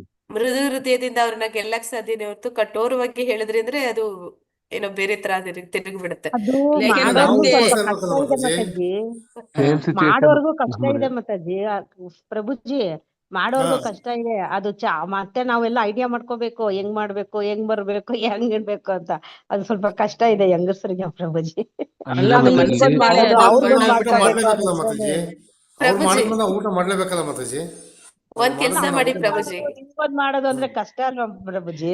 ಇವಾಗ ಇಬ್ರಿಬ್ರು ಮನೇಲಿ 3 ಜನ ಇರ್ತಾರೆ, ಒಬ್ಬೊಬ್ರಿಗೆ ಒಂದೊಂದ್ ಮಾಡ್ಬೇಕಂದ್ರೆ ಅದು ಕಷ್ಟ ಅಲ್ವಾ? ಸ್ವಲ್ಪ ಅಲ್ಲ, ಹೌದೌದು. ಪ್ರತಿಯೊಂದು ಯೋಚನೆ ಮಾಡ್ಬೇಕು ಮಾತಾಜಿ, ಎಲ್ಲಾ ಯೋಚನೆ ಹಾ ಮಾಡಕ್ ಪ್ರಭು ನೀವುನು. ಅಲ್ಲ ಪ್ರಭುಜಿ, ಇರಿ ಒಂದ್ ನಿಮಿಷ ಕೇಳಿ ಇಲ್ಲಿ. ಆ ನೀವ್ ಟ್ರೈ ಮಾಡಿ ನೋಡಿ, ನಿಮ್ಗೆ ಯಾವ್ದು ಸುಲಭವಾಗಿ ಮಾಡಕ್ ಹೇಳಿ ಬರುತ್ತೆ ಬೇಕೇ ಬೇಕು. ನೀವೇ ಈರುಳ್ಳಿ ಹೋಗಿ ಹಾಕದೆ ಟ್ರೈ ಅಡಿಗೆ ಮಾಡಕ್ ಮಾಡಿ. ಆಗೋದೇ ಇಲ್ಲ. ನೀವೇ ಟ್ರೈ ಆಗೋದೇ ಮಾಡಿ. ಇಲ್ಲ. ಅಂದ್ರೆ ಯಾವ ತರ ಮಾತಾಜಿ? ಡ್ಯೂಟಿಗೆ ಹೋಗ್ಬೇಕಾದ್ರೆ ಹಂಗಾಗುತ್ತೆ ಮಾತಾಜಿ ಅಲ್ವಾ? ಅವ್ರು ಬೆಳಗ್ಗೆ ಹಾ ಸಾಯಂಕಾಲದ ಡ್ಯೂಟಿಲಿ ಇರೋರು ಆಗಲ್ಲ. ಅದನ್ನ ಮಾಡಕ್ ಆಗಲ್ವಲ್ಲ ಮಾತಾಜಿ? ಹೌದು. ಆದ್ರೆ ಲೇಡೀಸ್ ಮಾಡ್ತೀವಿ ಮಾತಾಜಿ, ನಾವು ಡ್ಯೂಟಿಗೆ ಹೋಗ್ತೀವಿ, ಬೆಳಿಗ್ಗೆ ನಾವು ಮಾಡ್ಬಿಟ್ಟೆ ಅಲ್ಲಿ ಹೋಗ್ತೀವಲ್ಲ. ನೀವು ಅಡ್ಜಸ್ಟ್ ಮಾಡ್ಕೊಡ್ತೀರಿ, ಅವ್ರಿಗೆ ಕಷ್ಟ ಆಗತ್ತಲ್ಲ ಮಾತಾಜಿ. ಒಂದೊಂದ್ಸರಿ ಹೌದು ನಾವು ಯೋಚನೆ ಮಾತಾಜಿ, ಸ್ವಲ್ಪ ಮಾಡ್ಬೇಕಾಗತ್ತೆ, ಏನ್ ಕಷ್ಟ ಮಾಡ. ಇದೆ. ಸ್ವಲ್ಪ ಏನ್ ಸ್ವಲ್ಪ ಜಾಸ್ತಿನೇ ಕಷ್ಟ ಇದೆ. ಮಾಡ್ಬಿಟ್ಟು ಆಮೇಲೆ ಭಗವಂತನ ಹತ್ರ ಪ್ರಾಮಾಣಿಕವಾಗಿ, ನಾ ಹೇಳ್ದೆ ಭಕ್ತಿಗೆ ಅರ್ಹತೆ ಅಂದ್ರೆ ಪ್ರಾಮಾಣಿಕತೆ. ನಿಮ್ ಮನ್ಸಾರೆ ಅನ್ಕೊಂಡ್ರಿ ಅಂತಂದ್ರೆ ಆಗದೆ ಇರುವಂತದ್ದು ಯಾವ್ದು ಇಲ್ಲ. ಭಗವಂತ ನಡೆಸದೇ ಇರುವಂತದ್ದು ಯಾವ್ದು ಅಸಾಧ್ಯ ಅನ್ನುವಂಥದ್ದು ಭಗವಂತನ ಡಿಕ್ಷನರಿನಲ್ಲೇ ಇಲ್ಲ. ಅವನ್ ಮುಂದೆ ನೀವು ನಿಜವಾಗ್ಲೂ ಮನ್ಸಾರೆ ಹೋಗಿ ಜಪ ಮಾಡ್ತಾ ಕೇಳ್ಕೊಳ್ಳಿ, ಪರಮಾತ್ಮ ನಾನು ಭಕ್ತಿಯಲ್ಲಿ ಮುಂದುವರಿಯೋದಕ್ಕೆ ಇಷ್ಟ ಪಡ್ತಾ ಇದ್ದೀನಿ, ನಿನ್ ದಾರಿಯಲ್ಲಿ ಬರೋದಕ್ಕೆ ಇದೆಲ್ಲ ನನ್ನ ಅಡ್ಡಿ ಆತಂಕಗಳಿದೆ, ಇದನ್ನ ನಿವಾರಣೆ ಮಾಡುವಂತ ನಿಮ್ ಮನ್ಸಾರೆ ಪ್ರೀತಿಯಿಂದ ಭಗವಂತನನ್ನ ಕೇಳ್ಕೊಂಡ್ರಿ ಅಂದ್ರೆ ನಿಮ್ಗೆ ಆಶ್ಚರ್ಯ ಆಗುತ್ತೆ. ಆ ರೀತಿ ನಾವ್ ಮಾಡಕ್ ಆಗದೆ ಇರೋದು ಭಗವಂತ ಮಾಡ್ತಾನೆ. ಯಾಕಂದ್ರೆ ಎಲ್ಲರ ಹೃದಯದಲ್ಲಿ ಅವ್ರಿಗೂನು ಒಳ್ಳೆ ಅವನಿದ್ದಾನೆ. ಬುದ್ಧಿ. ಅವ್ರು ಎಲ್ಲರ ಅಷ್ಟೇ ಹೇಳ್ತಾ ಹೃದಯದಲ್ಲಿ ತಾಳ್ಮೆಯಿಂದ ಮಾತಾಜಿ, ಪ್ರಾರ್ಥನೆ ಮಾಡ್ಕೋಬೇಕು. ಹೇಳ್ತಾ ಇದ್ದೀನಿ ಮಾತಾಜಿ. ಮತ್ತೆ ನಿನ್ನೆ ಒಂದು ಶೇರ್ ಮಾಡ್ಕೋಬೇಕಾಯ್ತು ಮಾತಾಜಿ ನಿಮ್ಮ ಹತ್ರ. ನಾನು ಯಾವುದೇ ಒಂದು ಐಕ ಭೋಗಗಳಿಗೆ ಆಸೆ ಪಡ್ತಾ ಇಲ್ಲ. ಆದರೂ ನನ್ನ ಈ ಸೊಸೈಟಿ ಇದೆಯಲ್ಲ ಮಾತಾಜಿ, ಸಹಕಾರ ಪತ್ನಿಯ ಸಹಕಾರ ಸಂಘಗಳಿದಾವಲ್ಲ, ಅದರಲ್ಲಿ ಎಲೆಕ್ಷನ್ ನಿಲ್ಲಿಸಿದ್ರು ಮಾತಾಜಿ. ನಾನು ಬೇಡ ಬೇಡ ಅಂತ ಎಷ್ಟು ಹೇಳಿದ್ರು ನಿಲ್ಲಿಸಿದ್ರು ಮಾತಾಜಿ. ಒಂದು 10 ದಿವಸದಿಂದ ಎಲ್ಲ ಕ್ಯಾನಸ್ ಆಗ್ತಾಯಿತ್ತು ಮಾತಾಜಿ. ನಿನ್ನೆ ಬೆಳಿಗ್ಗೆ ಮಾತಾಜಿ 16 ಸುತ್ತು ಮಾಡಿದೆ ಮಾತಾಜಿ ಜಪ ಯಜ್ಞ. ಮಾತಾಜಿ ಮಧ್ಯಾಹ್ನ ನಾನು ಎಲೆಕ್ಷನ್ ಗೆದ್ದುಬಿಟ್ಟೆ ಮಾತಾಜಿ. ಅದು ತುಂಬ ಒಂದು ಖುಷಿಯಾದ ವಿಚಾರ ಮಾತಾಜಿ. ಹರೇ ಕೃಷ್ಣ ಮಾತಾಜಿ. ಹರೇ ಕೃಷ್ಣ ಪ್ರಭುಜಿ. ಆದ್ರೆ ಭಕ್ತರಿಗೆ ಭಗವಂತ ಪ್ರಾರಂಭದ ಹಂತದಲ್ಲಿ ಎಲ್ಲ ಕೊಟ್ಟು ನೋಡ್ತಾನೆ. ಹ್ಞೂ ಮಾತಾಜಿ, ಅದು ಬೇರೆ ಭಯ ಆಗ್ತಾಯಿತ್ತು ನನಗೀಗ. ಎಲ್ಲ ಕೊಟ್ಟು ನೋಡಿ ಆದರೂ ಕಂಟ್ರೋಲ್ ಮಾಡ್ಕೊತೀನಿ ಮಾತಾಜಿ ಎಲ್ಲವನ್ನು. ಮುಂದುವರ್ಸಿ ಮಾತಾಜಿ. ಓಕೆ ಪ್ರಭುಜಿ, ಯಾರಾದ್ರೂ ಓದಿ. ಯಾರು ಹೋಗ್ತೀರ ಮಾತಾಜಿ? ಓದಿ ಮಾತಾಜಿ, ಯಾರಾದ್ರೂ ಓದಿ. ಐಹಿಕವಾದುದನ್ನು ತಪ್ಪಿಸಿಕೊಳ್ಳ ಬಯಸುವ ನಿರಾಕಾರವಾದಿಗಳು ಬಗೆ ಬಗೆಯ ತಪೋವೃತಗಳನ್ನು ಆಚರಿಸಬಹುದು. ಆದರೆ ಭಗತ್ ಸೇವಾ ತತ್ಪರವಾಗಿರುವ ಅವಕಾಶವನ್ನು ಅವರು ಕಳೆದುಕೊಳ್ಳುತ್ತಾರೆ. ಹಾಗಾಗಿ ಸಿದ್ಧಿ ಪಡೆಯಲು ಅವರ ವಿರುಕ್ತಿಯು ಸಾಕಾಗುವುದಿಲ್ಲ. ಭಕ್ತಿ ಸೇವೆಯ ಸಂಪರ್ಕಕ್ಕೆ ಬರದೆ ಕೃತಕ ವಿರುಕ್ತಿಯ ಮಾರ್ಗವನ್ನು ಅವಲಂಬಿಸಿ ಪತನಗೊಂಡು ಮತ್ತೆ ಐಹಿಕ ಕಾಲುಷ್ಯಗಳಿಗೆ ಸಿಕ್ಕಿಬಿದ್ದ ಮಾವೋವಾದಿಗಳ ದೃಷ್ಟಾಂತಗಳು ಎಷ್ಟೋ ಇವೆ. ಜಗತ್ತಿನ ದೃಷ್ಟಿಯಲ್ಲಿ ಸನ್ಯಾಸಿಗಳು ಅಥವಾ ಪರಿತ್ಯಾಗಿಗಳೆನಿಸಿಕೊಂಡವರು ಇವತ್ತಿಗೂ ಇದ್ದಾರೆ. ಈ ವರ್ಗದ ಜನ ಆಧ್ಯಾತ್ಮಿಕ ಅಸ್ತಿತ್ವವು ಸತ್ಯ ಐಹಿಕ, ಅಸತ್ಯ ಅಸ್ತಿತ್ವವು ಮಿಥ್ಯೆ ಎಂದು ಬಹಿರಂಗವಾಗಿ ಹೇಳುತ್ತಾರೆ. ಹೀಗೆನ್ನುತ್ತಾ ಇವರು ಐಹಿಕ ಜಗತ್ತಿನ ಬಗೆಗೆ ವಿರಕ್ತರಂತೆ ತೋರಿಸಿಕೊಳ್ಳುತ್ತಾರೆ. ಇದು ಕೃತಕ ವೈರಾಗ್ಯ. ಈ ಜನ ಭಕ್ತಿ ಸೇವೆಯ ಘಟ್ಟಕ್ಕೆ ಹೇಗೋ ಬರಲಾರದ್ದರಿಂದ ತಮ್ಮ ಗುರು ಸಾಧನೆಯಲ್ಲಿ ವಿಫಲರಾಗಿ ಮತ್ತೆ ದಾನ ಧರ್ಮ ಕಾರ್ಯ ಇಲ್ಲವೇ ರಾಜಕೀಯ ಚಟುವಟಿಕೆಗಳಂತಹ ಐಹಿಕ ಪ್ರಸಕ್ತಿಗಳಲ್ಲಿ ತೊಡಗುತ್ತಾರೆ. ಈ ಜಗತ್ತನ್ನು ಮಿಥ್ಯೆ ಎಂದು ಬಗೆದು ಅದನ್ನು ತ್ಯಜಿಸಿ ಮತ್ತೆ ಐಹಿಕ ಬದುಕಿಗೆ ಹಿಂದಿರುಗಿದ ತಥಾಕಥಿತ ಸನ್ಯಾಸಿಗಳ ಉದಾಹರಣೆಗಳು ಬೇಕಾದಷ್ಟಿವೆ. ಇಂತಹ ಜನರು ಭಗವಂತನ ಪಾದಕಮಲಗಳಲ್ಲಿ ನಿಜವಾದ ಆಶ್ರಯವನ್ನು ಅರಸದಿದ್ದುದೇ ಅವರ ಪತನಕ್ಕೆ ಕಾರಣವಾಯಿತು. ಹರೇ ಕೃಷ್ಣ ಮಾತಾಜಿ, ಹರೇ ಕೃಷ್ಣ ಧನ್ಯವಾದಗಳು. ಮಾತಾಜಿ, ಧನ್ಯವಾದಗಳು ಮಾತಾಜಿ. ಇಲ್ಲಿ ಏನಂತ ಹೇಳ್ತಾ ಇದ್ದಾರೆ, ನಿರಾಕಾರವಾದಿಗಳು ಅಥವಾ ಕೆಲವೊಂದು ಜನ ಸನ್ಯಾಸಿಗಳು ಅಂತ ಹೇಳ್ಕೊತಾರೆ. ಅಂದ್ರೆ ಅವರಲ್ಲಿ ನಮಗೆ ವೈರಾಗ್ಯ ಬಂದಿದೆ, ಈ ಭೌತಿಕ ಜಗತ್ತಿನ ಒಂದು ಐಹಿಕ ಭೋಗಗಳಲ್ಲಿ ನಮ್ಗೆ ಆಸಕ್ತಿ ಇಲ್ಲ ಅಂತ ಹೇಳುವಂತಹ ಜನ. ಆದ್ರೆ ಭೋಗದಲ್ಲಿ ಆಸಕ್ತಿ ಇಲ್ಲ ಅನ್ನೋಂಥದ್ದು ಅಲ್ಲಿಗೆ ಇದ್ರೆ ಅದು ತುಂಬಾ ಕಾಲ ನಡೆಯೋದಿಲ್ಲ. ಅಂದ್ರೆ ನಿರಾಕಾರವಾದಿಗಳು ಅವರು ಏನಂತ ಹೇಳ್ತೀವಿ ನಾವು, ಉದಾಹರಣೆಗೆ ಒಂದು ಬ್ರಹ್ಮ ಜ್ಯೋತಿಯಲ್ಲಿ ಲೀನ ಆಗೋದಕ್ಕೆ ಬಯಸುವಂತವ್ರು, ಬ್ರಹ್ಮ ಜ್ಯೋತಿಯನ್ನ ಆಧ್ಯಾತ್ಮಿಕ ಜಗತ್ತಿನ ಒಂದು ಕಾಂಪೌಂಡ್ ಅಂತ ಹೇಳ್ತೀವಿ.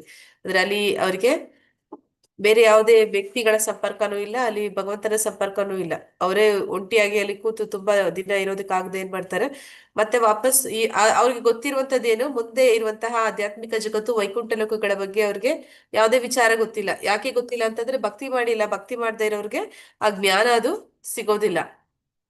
ಆ ಕಾರಣದಿಂದ ಅವ್ರು ಏನ್ ಮಾಡ್ತಾರೆ, ಮತ್ತೆ ಭೌತಿಕ ಜಗತ್ತಿಗೆ ಜಾರು ಬಿಡ್ತಾರೆ. ಭೌತಿಕ ಜಗತ್ತಿನಲ್ಲಿ ಒಂದು ಏನಂತ ಹೇಳ್ತಾರೆ, ಉಪಧರ್ಮ ಅಂತ ಹೇಳ್ತಾರೆ, ಸಮಾಜ ಸೇವೆ ಮಾಡುವಂಥದ್ದು.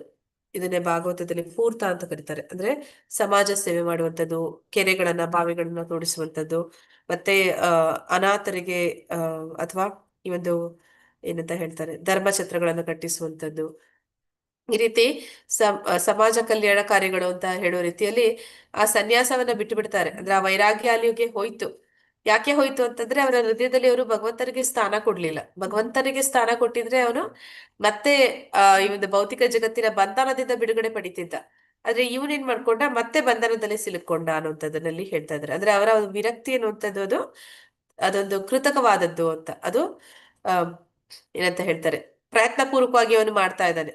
ಯಾರು ಭಗವಂತನ ಭಕ್ತಿ ಮಾಡ್ತಾರೆ ಅವರಿಗೆ ವಿರಕ್ತಿ ಅದು ಸ್ವಾಭಾವಿಕವಾಗಿ ಬರುತ್ತೆ. ಆದ್ರೆ ಭಗವಂತನ ಭಕ್ತಿ ಮಾಡದೇ ಇರೋರು ವಿರಕ್ತಿಯನ್ನ ಅವರು ಕೃತಕವಾಗಿ ಬೆಳೆಸ್ಕೋತಾರೆ. ಅದನ್ನ ಇಲ್ಲಿ ಹೇಳ್ತಾ ಇದ್ದಾರೆ. ಅಂದ್ರೆ ಅನೇಕ ಜನ ಈ ರೀತಿ ಆಧ್ಯಾತ್ಮಿಕವಾದಿಗಳು ಸಮಾಜದಲ್ಲೂ ಕೂಡ ಅನೇಕ ಜನ ನಾವು ಆ ರೀತಿ ನೋಡ್ತೀವಿ. ಅಂದ್ರೆ ಅವ್ರು ಮೊದಲಿಗೆ ಏನಂತ ಹೇಳ್ತಾರೆ, ನಾವು ಆಧ್ಯಾತ್ಮಿಕವಾದಿಗಳು ಅಂದ್ರೆ ಅವರೇ ದೇವ್ರು ಅಂತ ಕೂಡ ಕರ್ಕೊಳ್ಳುವಂತವ್ರೆಲ್ಲ ಇರ್ತಾರೆ. ಆದ್ರೆ ನೀವು ನೋಡ್ಬೋದು ಅಂತವ್ರು ಅನೇಕ ಆಸ್ಪತ್ರೆಗಳನ್ನ ಕಟ್ಟಿಸ್ತಾರೆ, ಅನೇಕ ಅನಾಥಾಶ್ರಮಗಳನ್ನ ಕಟ್ಟಿಸ್ತಾರೆ.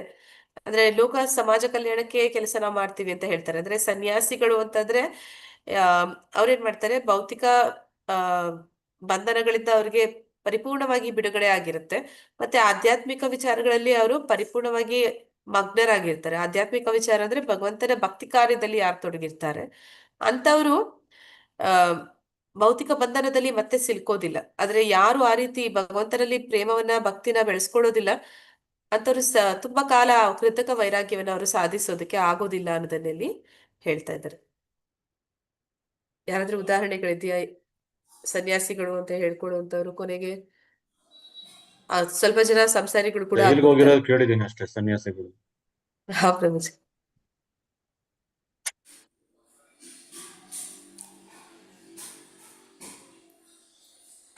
ಹರೇ ಕೃಷ್ಣ. ಹರೇ ಕೃಷ್ಣ. ನಾ ಓದ್ತೀನಿ ಮಾತಾಜಿ. ಹಾ ಮಾತಾಜಿ. ಭಗವತ್ ಸೇವೆಯಲ್ಲಿ ಬಳಸಬಹುದಾದ ಯಾವುದನ್ನು ವ್ಯಕ್ತಿಯು ತ್ಯಜಿಸಬಾರದು. ಇದೇ ಭಕ್ತಿ ಸೇವೆಯ ರಹಸ್ಯ. ಕೃಷ್ಣ ಪ್ರಜ್ಞೆ ಹಾಗೂ ಭಕ್ತಿ ಸೇವೆಯ ಮುನ್ನಡೆ. ಹಾ ಸರ್.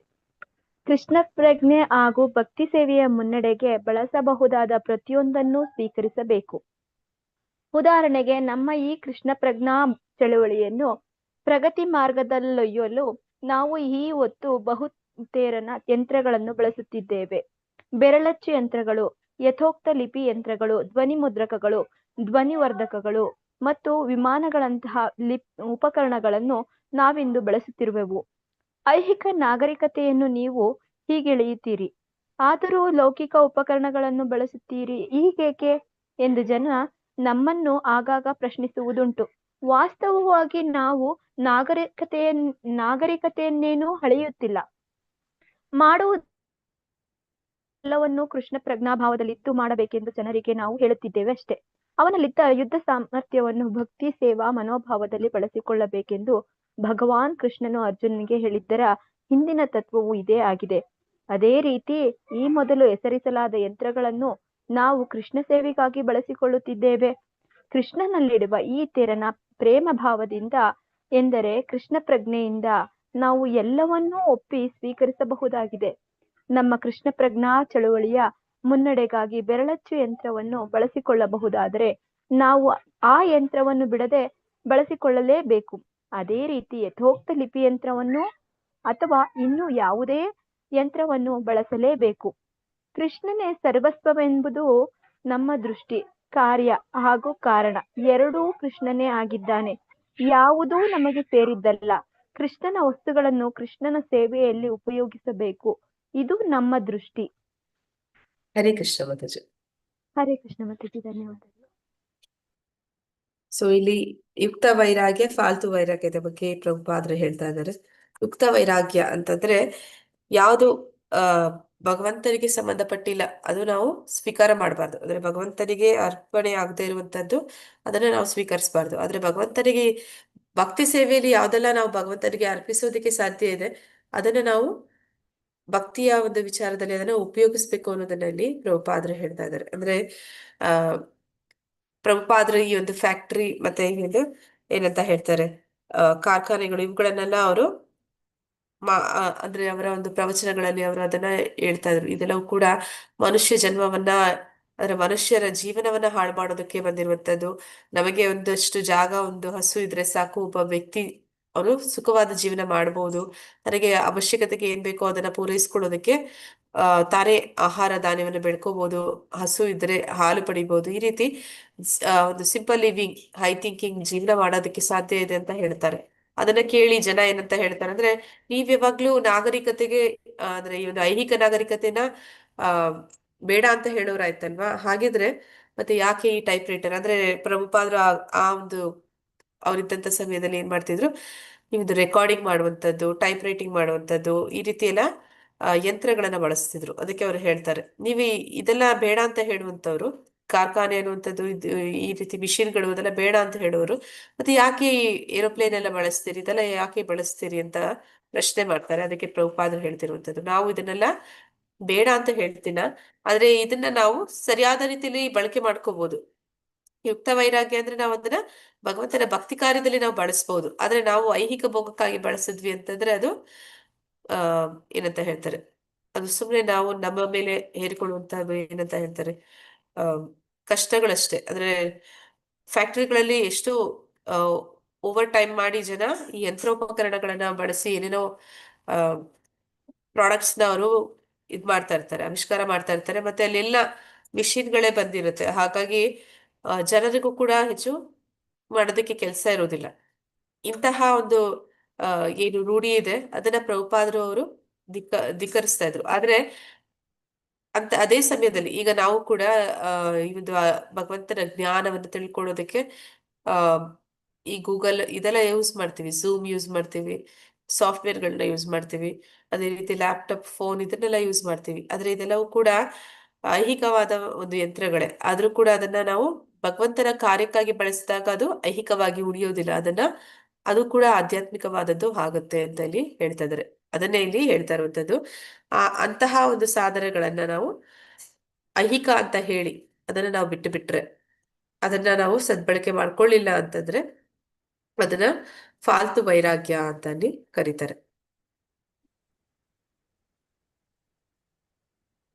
ಹರೇ ಕೃಷ್ಣ ಮಾತಾಜಿ. ಓದ್ಲಾ ಮಾತಾಜಿ?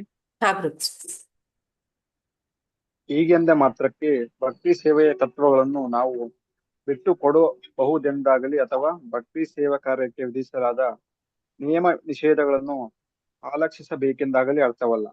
ಸದ್ಗುರುಗಳು ಪ್ರಮಾಣಭೂತರಾಗಿ ನಿಂತು ನಿಯಂತ್ರಿಸುವ ಎಲ್ಲಾ ತತ್ವಗಳನ್ನು ಭಕ್ತಿಯ ಪ್ರಾರಂಭಿಕ ಘಟ್ಟದಲ್ಲಿ ವ್ಯಕ್ತಿಯು ಅನುಷ್ಠಾನ ಮಾಡಬೇಕು. ವಸ್ತುಗಳನ್ನು ಸ್ವೀಕರಿಸುವುದು ಅಥವಾ ತಿರಸ್ಕರಿಸುವುದು ಸದಾ ಭಕ್ತಿಯನ್ನು ಕುರಿತಾದ ತತ್ವಗಳನುಸಾರವೇ ಇರಬೇಕು. ಯಾವುದನ್ನು ಸ್ವೀಕರಿಸಬೇಕು ಅಥವಾ ತಿರಸ್ಕರಿಸಬೇಕು ಎಂಬುದರ ಬಗ್ಗೆ ಸ್ವತಂತ್ರವಾಗಿ ಏನನ್ನೂ ಕಲ್ಪಿಸಬೇಕೆಂದಲ್ಲ. ಆದ್ದರಿಂದ ಕೃಷ್ಣನ ಪ್ರತ್ಯಕ್ಷ ಅಭಿವ್ಯಕ್ತಿಯಾಗಿ ದೇವೋತ್ತಮ ಪರಮ ಪುರುಷನ ಪರವಾಗಿ ನಿದರ್ಶನ ನೀಡಲು ಗುರುವು ತುಂಬಾ ಅಗತ್ಯ. ಹರೇ ಕೃಷ್ಣ ಪ್ರಭುಜಿ. ಅಂದ್ರೆ ಧನ್ಯವಾದಗಳು. ಧನ್ಯವಾದಗಳು ಪ್ರಭುಜಿ. ಪ್ರಾರಂಭದ ಹಂತದಲ್ಲಿ ದೀಕ್ಷೆ ಪಡಿತೀವಿ. ಆಗ ಗುರುಗಳು ನಮಗೆ ಯಾವ ರೀತಿ ಭಕ್ತಿ ಕಾರ್ಯದಲ್ಲಿ ನಾವು ಮುಂದುವರಿಯೋದಕ್ಕೆ ಸಾಧ್ಯ ಅಂತ ಹೇಳ್ತಾರೆ. ಅಂದ್ರೆ ನಮ್ಗೆ ಕೆಲವೊಂದು ವಿಷಯಗಳನ್ನ ಬಿಟ್ಟು ಬಿಡೋದಕ್ಕೆ ಹೇಳ್ತಾರೆ, ಕೆಲವೊಂದು ವಿಷಯಗಳನ್ನ ನಾವು ಆಚರಣೆ ಮಾಡೋದಕ್ಕೆ ಹೇಳ್ತಾರೆ. ಆ ಒಂದು ವಿಷಯದಲ್ಲಿ ಯಾವುದೇ ವ್ಯತ್ಯಾಸ ಇಲ್ಲ. ಅಂದ್ರೆ ನಾವು ಯಂತ್ರೋಪಕರಣಗಳನ್ನ ಬಳಸ್ತಾ ಇದೀವಿ ಅಂದ ಮಾತ್ರಕ್ಕೆ ನಾವು ಅದನ್ನ ಏನಂತ ಹೇಳ್ತೀವಿ, ಐಹಿಕ ಭೋಗಕ್ಕಾಗಿ ಮನಸ್ಸೋ ಇಚ್ಛೆ ಇಷ್ಟ ಬಂದ ಹಾಗೆ ಉಪಯೋಗಿಸ್ತೀವಿ ಅನ್ನುವಂಥದ್ದಲ್ಲ. ಯಾವುದೇ ವಸ್ತು ಇರ್ಬೋದು. ನಾ ಆಗ್ಲೇ ಹೇಳಿದಾಗೆ ನಾಲಿಗೆ ಚಪಲಕ್ಕೆ ನಾನು ಏನನ್ನ ಮಾಡ್ಕೊಂಡಿದ್ದೀನಿ ಅಂತಂದ್ರೆ ಅದನ್ನ ನಾಲಿಗೆ ಚಪಲ ಅನ್ನೋ ಒಂದು ಕಾರಣಕ್ಕಾಗಿ ಅದನ್ನ ಸ್ವೀಕಾರ ಮಾಡುವಂಥದ್ದಲ್ಲ. ಅದನ್ನ ಭಗವಂತನಿಗೆ ಅರ್ಪಣೆ ಮಾಡಿ ಅಂದ್ರೆ ಗುರುಗಳಿಗೆ ದೀಕ್ಷೆ ಸಂದರ್ಭದಲ್ಲಿ ನಾನು ಮಾತು ಕೊಟ್ಟಿದ್ದೀನಿ, ಭಗವಂತನಿಗೆ ಅರ್ಪಿಸಿದ್ರೆ ಮಾತ್ರನೇ ಸ್ವೀಕಾರ ಮಾಡ್ತೀನಿ ಅಂತ. ಆ ವೈರಾಗ್ಯವನ್ನು ಕೂಡ ನಾವು ಅದನ್ನ ಮುಂದುವರಿಸ್ಬೇಕಾಗುತ್ತೆ. ಅದು ಪ್ರಾಥಮಿಕ ಹಂತ ಇರ್ಬೋದು, ಆದ್ರೆ ಅದು ಆ ಒಂದು ಜ್ಞಾನ ನಮ್ಮಲ್ಲಿ ಇರ್ಬೇಕು. ಅಂದ್ರೆ ಯಾವ್ದನ್ನ ನಾನು ಅಂದ್ರೆ ಈಗ ನಮ್ಗೆ ಫೋನ್ ಕೈಯಲ್ಲಿದೆ, ಅದ್ರಲ್ಲಿ ನಾವು ಏನನ್ನ ನೋಡ್ತೀವಿ ಅನ್ನುವಂಥದ್ದು ಆ ಒಂದು ಪ್ರಜ್ಞೆ ನಮ್ಗೆ ಇರ್ಬೇಕು. ನಾನು ಎಂತದನ್ನ ನೋಡೋದಕ್ಕೆ ಈ ಫೋನ್ ಅನ್ನ ಬಳಸ್ತಾ ಇದ್ದೀನಿ, ಲ್ಯಾಪ್ಟಾಪ್ ಅನ್ನ ಬಳಸ್ತಾ ಇದ್ದೀನಿ, ಅದನ್ನ ನಾನು ಬೇಡದನ್ನ ನೋಡೋದಕ್ಕೆ ಉಪಯೋಗಿಸ್ತಾ ಇದ್ದೀನಿ ಅಂತಂದ್ರೆ ಮತ್ತೆ ನಾನು ಆ ಯಂತ್ರೋಪಕರಣಗಳನ್ನ ಅದು ಲೌಕಿಕ ಉಪಭೋಗ ಆಗೋಗುತ್ತೆ. ಆ ರೀತಿ ಮಾಡಬಾರ್ದು. ಅದನ್ನ ನಾವು ಆಧ್ಯಾತ್ಮಿಕರಿಸ್ಬೇಕು ಅಂತಂದ್ರೆ ಅದನ್ನ ಭಗವಂತನ ವಿಚಾರಗಳನ್ನ ತಿಳಿಯೋದಕ್ಕಾಗಿ ಮಾತ್ರ ಬಳಸ್ಬೇಕು. ಆ ಒಂದು ಜ್ಞಾನವನ್ನ ಭಕ್ತರಾದವರು ಪಡಿಬೇಕು, ತಿಳಿದಿರ್ಬೇಕು ಅನ್ನೋದನ್ನ ಇಲ್ಲಿ ಹೇಳ್ತಾ ಇದ್ದಾರೆ. ಹರೇ ಕೃಷ್ಣ. ಹರೇ ಕೃಷ್ಣ ಮಾತಾಜಿ. ಹರೇ ಹಾ, ಮಾತಾಜಿ. ಕೃಷ್ಣ ಮಾತಾಜಿ. ಓದ್ಲಾ ಮಾತಾಜಿ? ಸೌಮ್ಯ ಮಾತಾಜಿ ಓದ್ಬಿಡಿ ಪ್ರಭುಜಿ. ಓಲ್ಲ ಮಾತಾಜಿ. ಥ್ಯಾಂಕ್ ಯು ಹಾ. ಪ್ರಭು. ಧನ್ಯವಾದಗಳು ಮಾತಾಜಿ. ಗುರುವಾದವನು ಹೇರಳವಾದ ಐಶ್ವರ್ಯ ಸಂಪಾದನೆಯಿಂದಾಗಲಿ ಅಥವಾ ಬಹುಸಂಖ್ಯೆಯ ಅನುಯಾಯಿಗಳಿಂದಾಗಲಿ ಉಬ್ಬಿ ಹೋಗಬಾರದು.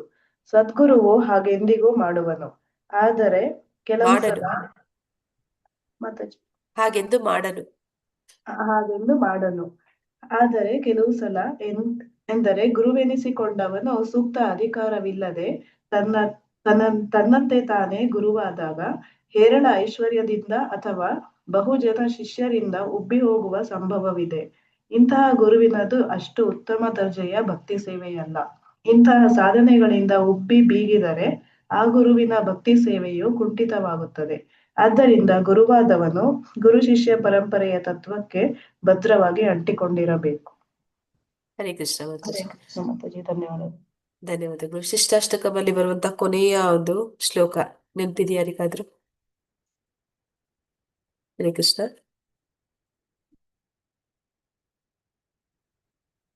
ಏನ್ ಬರುತ್ತೆ ಶಿಷ್ಟಾಷ್ಟಕದ ಕೊನೆಯ ಒಂದು ಶ್ಲೋಕದಲ್ಲಿ?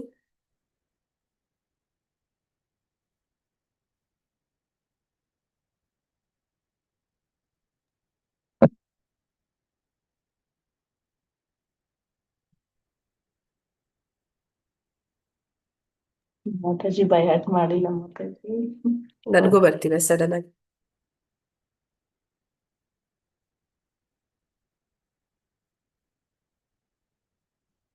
ನನಗೆ ಇದೇ ಬರ್ತಾ ಇದೆ, ದಾಮೋದರ ಅಷ್ಟಕನೇ ಬರ್ತಾ ಇದೆ.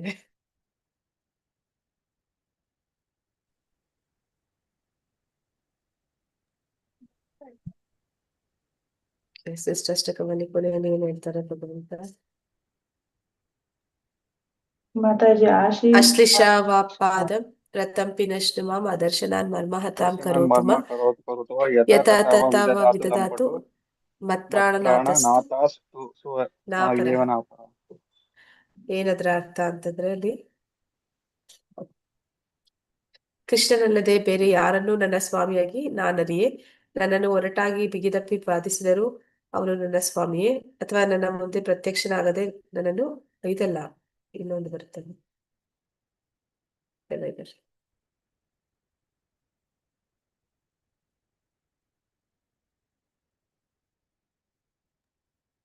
ನಾದನಂ ನಾದ್ಯನಂ ನಾ ಸುಂದರಿಂ ಅದ ಮಾತಾಜಿ.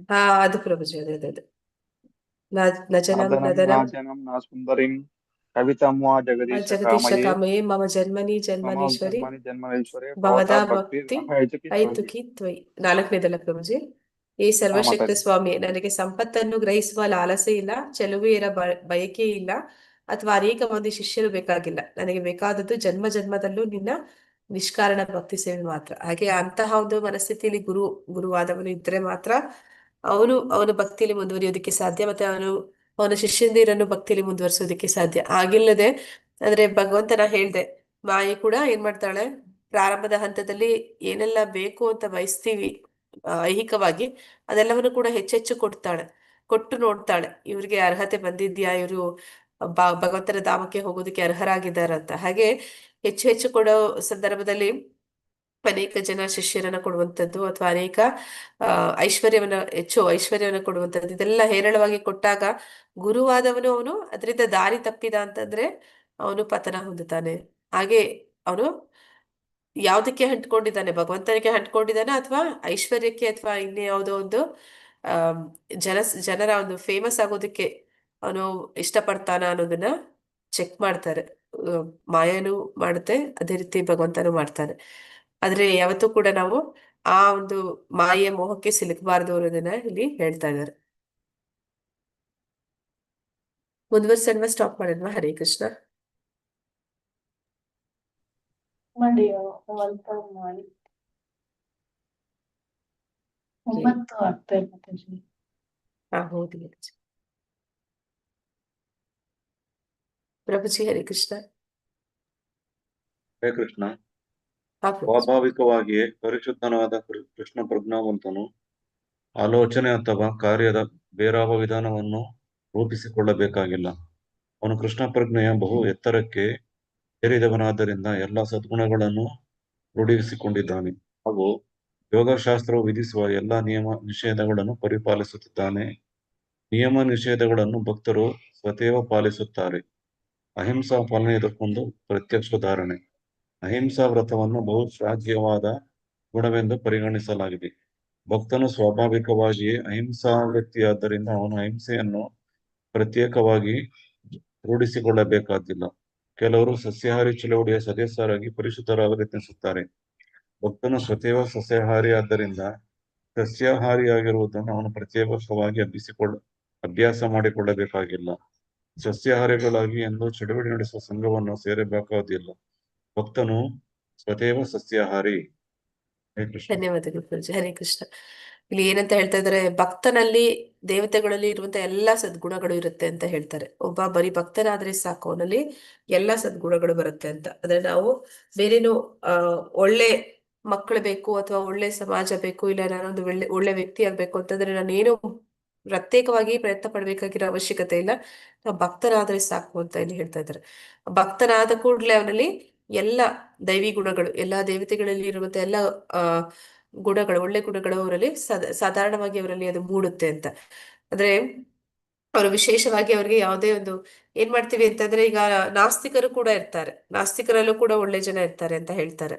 ಅಂದ್ರೆ ಆ ನಾಸ್ತಿಕರಲ್ಲಿ ಒಳ್ಳೆ ಜನ ಅಂತ ನಾವ್ ಯಾರನ್ನ ಕರಿತೀವಿ, ಅವ್ರಿಗೆ ಯಾವ್ದೋ ಒಂದು ರೂಲ್ಸ್ ಅಂಡ್ ರೆಗ್ಯುಲೇಷನ್ಸ್ ಇರುತ್ತೆ. ಅಂದ್ರೆ ಏನಂತ ಹೇಳ್ತಾರೆ, ಪೊಲೀಸ್ ಇದೆ, ಕಾನೂನು ಇದೆ, ಈ ವಿಚಾರಕ್ಕಾಗಿ ಅವರು ತಪ್ಪುಗಳನ್ನ ಮಾಡ್ತಾ ಇಲ್ಲ ಅಂತ ಹೇಳ್ಬೋದು. ಆದ್ರೆ ಅವರಿಗೆ ಒಂದು ಸಮಯ, ಅವಕಾಶ, ಸಂದರ್ಭ ಸಿಕ್ಕಿದ್ರೆ ಅವರು ಕೂಡ ತಪ್ಪು ಮಾಡ್ಬಿಡ್ತಾರೆ. ಯಾಕೆ ಅಂತಂದ್ರೆ ಯಾರ ಹೃದಯದಲ್ಲಿ ಭಗವಂತನ ಒಂದು ಭಕ್ತಿ ಇಲ್ಲವೋ, ಯಾರು ನಾಸ್ತಿಕರಾಗಿರ್ತಾರೆ ಅವರು ಹೆಚ್ಚು ಕಾಲ ಅವರಲ್ಲಿ ಸದ್ಗುಣಗಳು ಇರೋದಕ್ಕೆ ಸಾಧ್ಯ ಇಲ್ಲ. ಆದ್ರೆ ಯಾರು ಭಕ್ತರಿರ್ತಾರೆ ಅವರು ಸದಾ ಭಗವಂತನ ಒಂದು ಪ್ರೀತಿಯಲ್ಲಿದ್ದಾರೆ. ಭಕ್ತನಿಗೆ ಸಿಗ್ಬೇಕು ಅಂದ್ರೆ ಅವನಲ್ಲಿ ಪ್ರಾಮಾಣಿಕತೆ ಅತಿ ಮುಖ್ಯವಾಗಿ ಬೇಕು. ಪ್ರಾಮಾಣಿಕವಾಗಿ ಇರುವಂತಹ ಒಬ್ಬ ಭಕ್ತ ಅವನು ಯಾವತ್ತೂ ಯಾವುದೇ ಒಂದು ನಿಯಮ ನಿಬಂಧನೆಗಳನ್ನ ಅವನು ಉಲ್ಲಂಘನೆ ಮಾಡೋದಿಲ್ಲ. ಅದೇ ರೀತಿ ಅದಕ್ಕೊಂದು ಉದಾಹರಣೆಯಾಗಿ ಹೇಳ್ತಾ ಇದ್ದಾರೆ, ಸಸ್ಯಾಹಾರ ಸ್ವೀಕಾರ ಮಾಡುವಂಥದ್ದು. ಇದಕ್ಕೆ ಇಲ್ಲಿ ಪ್ರಾಣಿ ಹಿಂಸೆ ಮಾಡಬಾರ್ದು ಅಂತ ಅನೇಕ ಜನ ಘೋಷಣೆಗಳನ್ನ ಕೂಗ್ತಾ ಇರ್ತಾರೆ.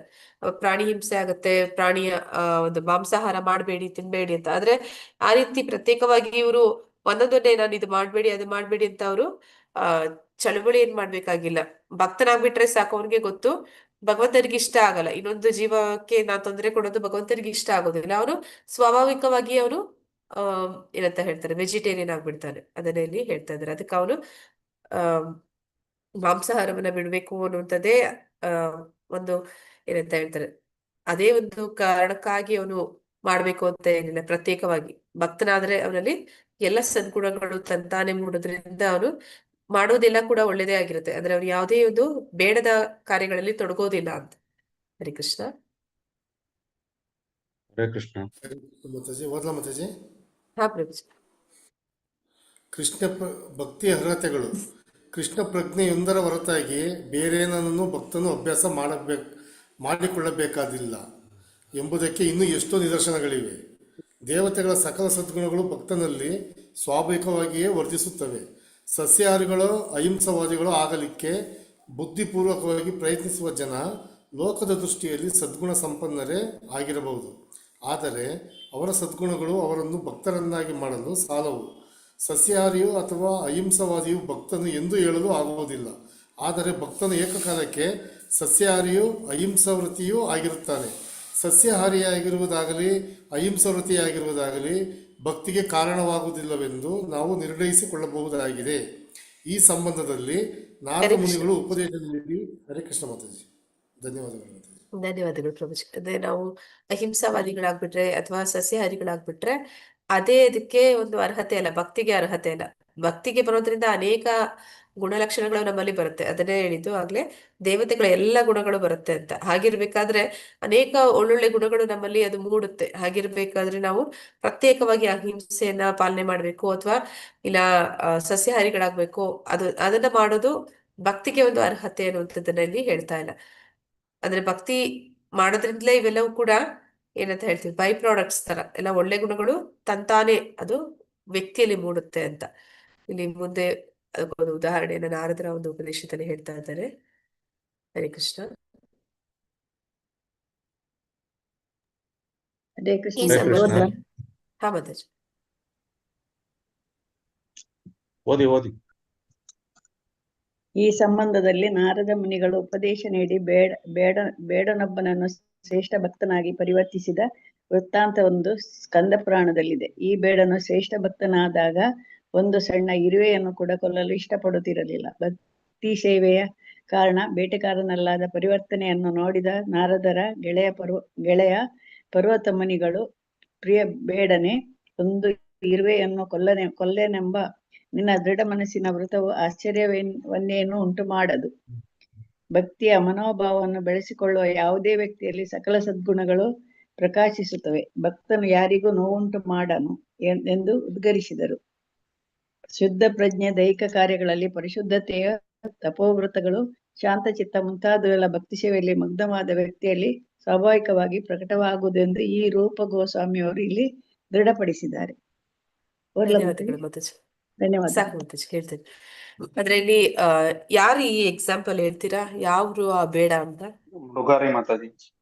ಮೃಗಾರಿ ಅಂದ್ರೆ ಎಷ್ಟು ಕ್ರೂರಿ ಅಂದ್ರೆ ಆ ವ್ಯಕ್ತಿ ಒಂದು ಜೀವನ ಪೂರ್ತಿಯಾಗಿ ಕೊಲ್ತಾ ಇರ್ಲಿಲ್ಲ. ಅರ್ಧ ಕೊಂದ್ಬಿಟ್ರೆ ಅದು ಪಟ ಅಂತ ಒದ್ರಿ ನೋವು ಅನ್ಭವಿಸಿದ ನೋಡಿ ಆನಂದಿಸ್ತಾ ಇದ್ದ. ಅಂತಹ ಒಬ್ಬ ಕ್ರೂರ ಬೇಟೆಗಾರ. ಅಂತವನು ನಾರದರ ಒಂದು ಸಂಪರ್ಕಕ್ಕೆ ಬಂದಾಗ ಅವನು ಭಕ್ತಿಗೆ ಬರ್ತಾನೆ, ಅಂದ್ರೆ ಭಕ್ತಿ ಕಾರ್ಯದಲ್ಲಿ ತೊಡಗ್ತಾನೆ, ಭಕ್ತನಾಗ್ತಾನೆ. ಆಮೇಲೆ ಅವನೇನ್ ಮಾಡ್ತಾನೆ ಅಂತಂದ್ರೆ, ಮತ್ತೆ ನಾರದರು ಅವನನ್ನ ಭೇಟಿ ಮಾಡಕ್ಕೆ ಇನ್ನೊಂದು ಸತಿ ಬರುವಾಗ ಅವನು ನಾರದರಿಗೆ ದೀರ್ಘದಂಡ ನಮಸ್ಕಾರ ಮಾಡ್ಬೇಕು ಅಂದ್ರೆ ಅಲ್ಲಿ ಸಾಲಾಗಿ ಇರುವೆಗಳು ಹೋಗ್ತಾ ಇರುತ್ತೆ. ಅವನ ಮೈಮೇಲಿರೋ ಬಟ್ಟೆಯನ್ನ ಎತ್ಕೊಂಡು ಆ ಇರುವೆಗಳನ್ನ ಪಕ್ಕಕ್ಕೆ ಸರಿಸ್ತಾನೆ. ಅದನ್ನ ನಾರದರ ಜೊತೆಲಿದ್ದಂತ ಪರ್ವತ ಮುನಿಗಳು ನೋಡಿ ಹೇಳ್ತಾರೆ, ಇದ್ರಲ್ಲಿ ಏನ್ ಆಶ್ಚರ್ಯ ಇಲ್ಲ.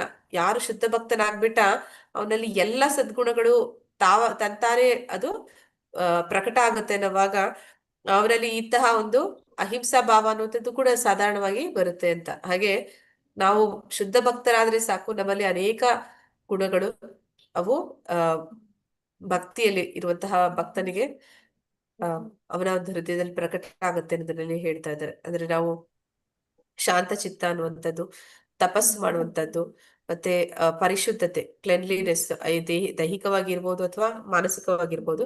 ಭಕ್ತಿ ಸೇವೆಯಲ್ಲಿ ಮಗ್ನನಾದ ವ್ಯಕ್ತಿಯಲ್ಲಿ ಅವೆಲ್ಲವೂ ಕೂಡ ಸ್ವಾಭಾವಿಕವಾಗಿ ಬರುತ್ತೆ. ಅದನ್ನ ಅವನು ಪ್ರತ್ಯೇಕವಾಗಿ ರೂಢಿಸ್ಕೋಬೇಕು ಅಂತ ಏನಿಲ್ಲ. ಯಾಕಂದ್ರೆ ಆ ಭಗವಂತನಲ್ಲಿ ಪ್ರಾಮಾಣಿಕ ಭಕ್ತಿ ಎನ್ನುವಂಥದ್ದು ಇದ್ದಾಗ ಭಗವಂತನಿಗೆ ಏನ್ ಇಷ್ಟ ಆಗುತ್ತೆ ನಾವು ಅದನ್ನೇ ಮಾಡ್ತೀವಿ. ಭಗವಂತನಿಗೆ ಏನಂತ ಹೇಳ್ತೀವಿ, cleanliness is next to godliness ಅಂತ ಹೇಳ್ತಾರೆ. ಅಂದ್ರೆ ನಾವು ಶುದ್ಧತೆಯನ್ನ ನಾವು ಪರಿಗಣಿಸ್ತೀವಿ. ಅಂದ್ರೆ ದೇವಸ್ಥಾನದಲ್ಲಿ ಇರ್ಬೋದು, ಮನೆಯಲ್ಲಿ ಇರ್ಬೋದು, ಭಗವಂತನ ಪೂಜೆ ಮಾಡ್ತೀವಿ ಅಂದ್ರೆ ನಾವು ದೈಹಿಕವಾಗಿ ಇರ್ಬೋದು ಅಥವಾ ನಮ್ಮ ಮನೆ ಸುತ್ತಮುತ್ತ ಇರ್ಬೋದು, ಎಲ್ಲವನ್ನು ಕೂಡ ಶುದ್ಧವಾಗಿ ಇಟ್ಕೋತೀವಿ. ಮತ್ತೆ ತಪೋವ್ರತಗಳು ಅಂದ್ರೆ ನಾವು ಮಾಡುವಂತ ಪ್ರತಿಯೊಂದು ಕಾರ್ಯ ಕೂಡ ಅದು ತಪಸ್ಸಿನ ರೀತಿಯಲ್ಲಿ ಇರುತ್ತೆ. ಅಂದ್ರೆ ನಾನು ಭಗವಂತನ ಸಂತೋಷ ಪಡಿಸೋದಕ್ಕೆ ನಾನು ಎಂತದೇ ಕಷ್ಟಗಳು ಬಂದ್ರು ಕೂಡ ಅದನ್ನ ಸ್ವೀಕಾರ ಮಾಡ್ತೀನಿ. ಮತ್ತೆ ಶಾಂತ ಚಿತ್ತ ಅಂದ್ರೆ ನಾವು ಉದ್ರೇಕಗೊಳ್ಳೋದಿಲ್ಲ. ನಮ್ಮ ಮನಸ್ಸು ಅದು ಶಾಂತವಾಗಿರುತ್ತೆ. ಇದೆಲ್ಲವೂ ಕೂಡ ಸ್ವಾಭಾವಿಕವಾಗಿ ಬರುವಂತದ್ದು ಒಬ್ಬ ಭಕ್ತನಲ್ಲಿ ಅನ್ನುವಂಥದ್ದರಲ್ಲಿ ರೂಪ ಗೋಸ್ವಾಮಿಗಳು ಕೂಡ ಹೇಳ್ತಾ ಇದ್ದಾರೆ. ಹರೇ ಕೃಷ್ಣ. ಮುಂದುವರಿಸ್ಲಾ, ಇಲ್ಲಿ ನಿಲ್ಲಿಸ್ಲಾ ಬಿಡಿ ಪ್ರಭುಜಿ? ಇದೊಂದು ಪ್ಯಾರ. ಹಾ ಪ್ರಭುಜಿ. ಹರೇ ಕೃಷ್ಣ. ಹಾ ಪ್ರಭುಜಿ. ಶ್ರವಣ, ಕೀರ್ತನ, ಸ್ಮರಣೆ, ಸೇವೆ, ಅರ್ಚನೆ, ವಂದನೆ, ಆಜ್ಞಾಪಾಲನೆ, ಕೃಷ್ಣನನ್ನು ಸಖನೆಂದು ಬಗೆಯುವುದು ಮತ್ತು ಸರ್ವಸ್ವ ಸಮರ್ಪಣೆ ಎಂಬುದಾಗಿ ಭಕ್ತಿ ಸೇವೆಯಲ್ಲಿ 9 ಬೇರೆ ಬೇರೆ ವಿಧಗಳುಂಟೆಂದು ಶ್ರೀಲ ರೂಪ ಗೋಸ್ವಾಮಿಯವರು ಪ್ರತಿಪಾದಿಸುತ್ತಾರೆ. ಇವುಗಳಲ್ಲಿ ಒಂದೊಂದು ಎಷ್ಟು ಫಲಯುತವಾದದೆಂದರೆ 9ರಲ್ಲಿ ಕೇವಲ ಒಂದನ್ನು ವ್ಯಕ್ತಿಯು ಪಾಲಿಸಿದನೇ ಅದವನು ನಿಸ್ಸಂದೇಹವಾಗಿಯೂ ಅಪೇಕ್ಷಿತ ಸಿದ್ಧಿಯನ್ನು ಪಡೆಯಬಹುದಾಗಿದೆ. ಉದಾಹರಣೆಗೆ, ಒಬ್ಬ ವ್ಯಕ್ತಿಯು ಭಗವಂತನನ್ನು ಕುರಿತ ಕಥಾನಕದ ಶ್ರವಣದಲ್ಲೂ ಮತ್ತೊಬ್ಬನು ರಘುನಾಮ ಮಹಿಮೆಯ ಸಂಕೀರ್ತನೆ ತೊಡಗಿದ್ದಾಗ ಇಬ್ಬರು ಭಕ್ತಿ ಸೇವೆಯಲ್ಲಿ ಅಪೇಕ್ಷಿತ ಫಲವನ್ನು ಪಡೆಯುತ್ತಾರೆ. ಈ ವಿಚಾರವನ್ನು ಚೈತನ್ಯ ಚರಿತಾಮೃತದಲ್ಲಿ ವರ್ಣಿಸಲಾಗಿದೆ. ಭಕ್ತಿ ಸೇವೆ 9 ಮೂಲ ತತ್ವಗಳಲ್ಲಿ 1, 2, 3 ಅಥವಾ ಎಲ್ಲವನ್ನೂ ಒಬ್ಬ ವ್ಯಕ್ತಿಯು ಅನುಷ್ಠಾನ ಮಾಡಬಹುದು. ಸಾಧನೆಯ ಅಂತಿಮ ಘಟ್ಟದಲ್ಲಿ ಅವನು ಅಪೇಕ್ಷಿತ ಗುರಿಯಾದ ಭಕ್ತಿ ಸೇವೆಯಲ್ಲಿ ನೆಲೆಯೂರುತ್ತಾನೆ. ಹರೇ ಕೃಷ್ಣ. ಹರೇ ಕೃಷ್ಣ ಪ್ರಭುಜಿ. ಕೊನೆಯಲ್ಲಿ ಇಲ್ಲಿ ಏನಂತ ಹೇಳ್ತಾ ಇದ್ದಾರೆ ಅಂದ್ರೆ, ನವವಿಧ ಭಕ್ತಿಯ ಮಹತ್ವವನ್ನ ಹೇಳ್ತಾ ಇದ್ದಾರೆ. ನವವಿಧ ಭಕ್ತಿಯಲ್ಲಿ ಶ್ರವಣ, ಕೀರ್ತನ, ಸ್ಮರಣ, ಸೇವೆ ಮಾಡುವಂಥದ್ದು, ಅರ್ಚನೆ, ವಂದನ, ಸಖ್ಯ, ಆತ್ಮನಿವೇದನೆ, ಇದೆಲ್ಲವನ್ನು ಕೂಡ ನಾವು ಮಾಡುವ ಮೂಲಕ ಭಗವಂತನನ್ನ ಪಡ್ಕೊಳ್ಳಿಕ್ಕೆ, ಅವನ ಒಂದು ಭಕ್ತಿಯಲ್ಲಿ ಪರಿಪೂರ್ಣತೆಯನ್ನ ಹೊಂದೋದಕ್ಕೆ ಸಾಧ್ಯ ಇದೆ. ಇದರಲ್ಲಿ ನಾವು ಯಾವ್ದಾದ್ರು ವಂದನೆ ಮಾಡಿದ್ರೂ ಕೂಡ ಪರಿಪೂರ್ಣತೆಯನ್ನ ಸಾಧಿಸಿದಂತ ಅನೇಕ ಭಕ್ತರ ಉದಾಹರಣೆಗಳನ್ನ ನೋಡಿದ್ದೀವಿ. ಅಥವಾ ನಾವು ಅದರಲ್ಲಿ ಕೆಲವೊಂದನ್ನ ನಾವು ಮಾಡ್ಬೋದು, 2, 3 ಮಾಡ್ಬೋದಿಲ್ಲ, ಎಲ್ಲವನ್ನೂ ಕೂಡ ಮಾಡುವಂತ ಅಂಬರೀಷ ಮಹಾರಾಜನು ಕೂಡ ಇದ್ದಾನೆ. ಹಾಗೆ ಮಾಡೋದ್ರಿಂದ ಏನಾಗುತ್ತೆ, ನಾವು ಭಕ್ತಿ ಸೇವೆಯಲ್ಲಿ ನೆಲೆ ಊರ್ತೀವಿ. ಅಂದ್ರೆ ಭಕ್ತಿ ಸೇವೆಯಲ್ಲಿ ನೆಲೆ ಊರುವಂಥದ್ದು ಅಂತಂದ್ರೆ ನಾವು ಭಗವಂತನಲ್ಲಿ ಆ ಪ್ರೀತಿಯನ್ನ ಬೆಳೆಸ್ಕೊಳ್ಳಿಕ್ಕೆ ನಮ್ಗೆ ಸಾಧ್ಯ ಆಗುತ್ತೆ. ಆ ಭಗವಂತನ 9 ಹಂತಗಳಲ್ಲಿ ಪ್ರೇಮ ಭಾವವನ್ನ ಪಡಿಬೇಕು. ಭಗವಂತನ ಜೊತೆಯಲ್ಲಿ ಆ ಪ್ರೇಮವನ್ನ ಹೊಂದೋದಕ್ಕೆ ನಾವು ಈ ಭಕ್ತಿ ಕಾರ್ಯದಲ್ಲಿ ತೊಡಗುವಂಥದ್ದು. ಅದನ್ನ ನಾವು ಈ ನವವಿಧ ಭಕ್ತಿಯಲ್ಲಿ ಯಾವ್ದಾದ್ರು ಒಂದನ್ನ ಪರಿಪೂರ್ಣವಾಗಿ ಮಾಡಿದ್ರು ಕೂಡ ನಾವು ಭಗವಂತನ ಪ್ರೇಮವನ್ನ ಗಳಿಸೋದಕ್ಕೆ ಸಾಧ್ಯ ಅನ್ನೋದನ್ನಲ್ಲಿ ಹೇಳ್ತಾ ಇದ್ದಾರೆ. ಇದನ್ನ ಇಲ್ಲಿ ಚೈತನ್ಯ ಚರಿತಾಮೃತದಲ್ಲಿ ವರ್ಣಿಸಲಾಗಿದೆ ಅಂತ ಉಲ್ಲೇಖ ಕೊಡ್ತಾ ಇದ್ದಾರೆ. ಹರೇ ಕೃಷ್ಣ. ನೆಕ್ಸ್ಟ್ ಮುಂದೆ ನಾಳೆಂತ ಮುಂದುವರ್ಸೋಣ. ವಾಂಛಾಕಲ್ಪತರುಶ್ಚ ಕೃಪಾ ಸಿಂಧುಭ್ಯೈವ ಚ ಪತಿತನಾಂ ಪಾವನೇಭ್ಯೋ ವೈಷ್ಣವೇಭ್ಯೋ ನಮೋ ನಮಃ. ಅನಂತ ಕೋಟಿ ವೈಷ್ಣವೃಂದ ಕಿ ಜೈ. ರಾಮಾಚಾರ್ಯ ಹರಿದಾಸ್ ಠಾಕೂರ್ ಕಿ ಜೈ. ಬಂದಿರುವಂತ ಎಲ್ಲ ಭಕ್ತರಿಗೂ ಜೈ. ಹರೇ ಕೃಷ್ಣ. ಯಾರಿಗಾದ್ರೂ ಪ್ರಶ್ನೆಗಳಿದ್ರೆ ಕೇಳ್ಬೋದು.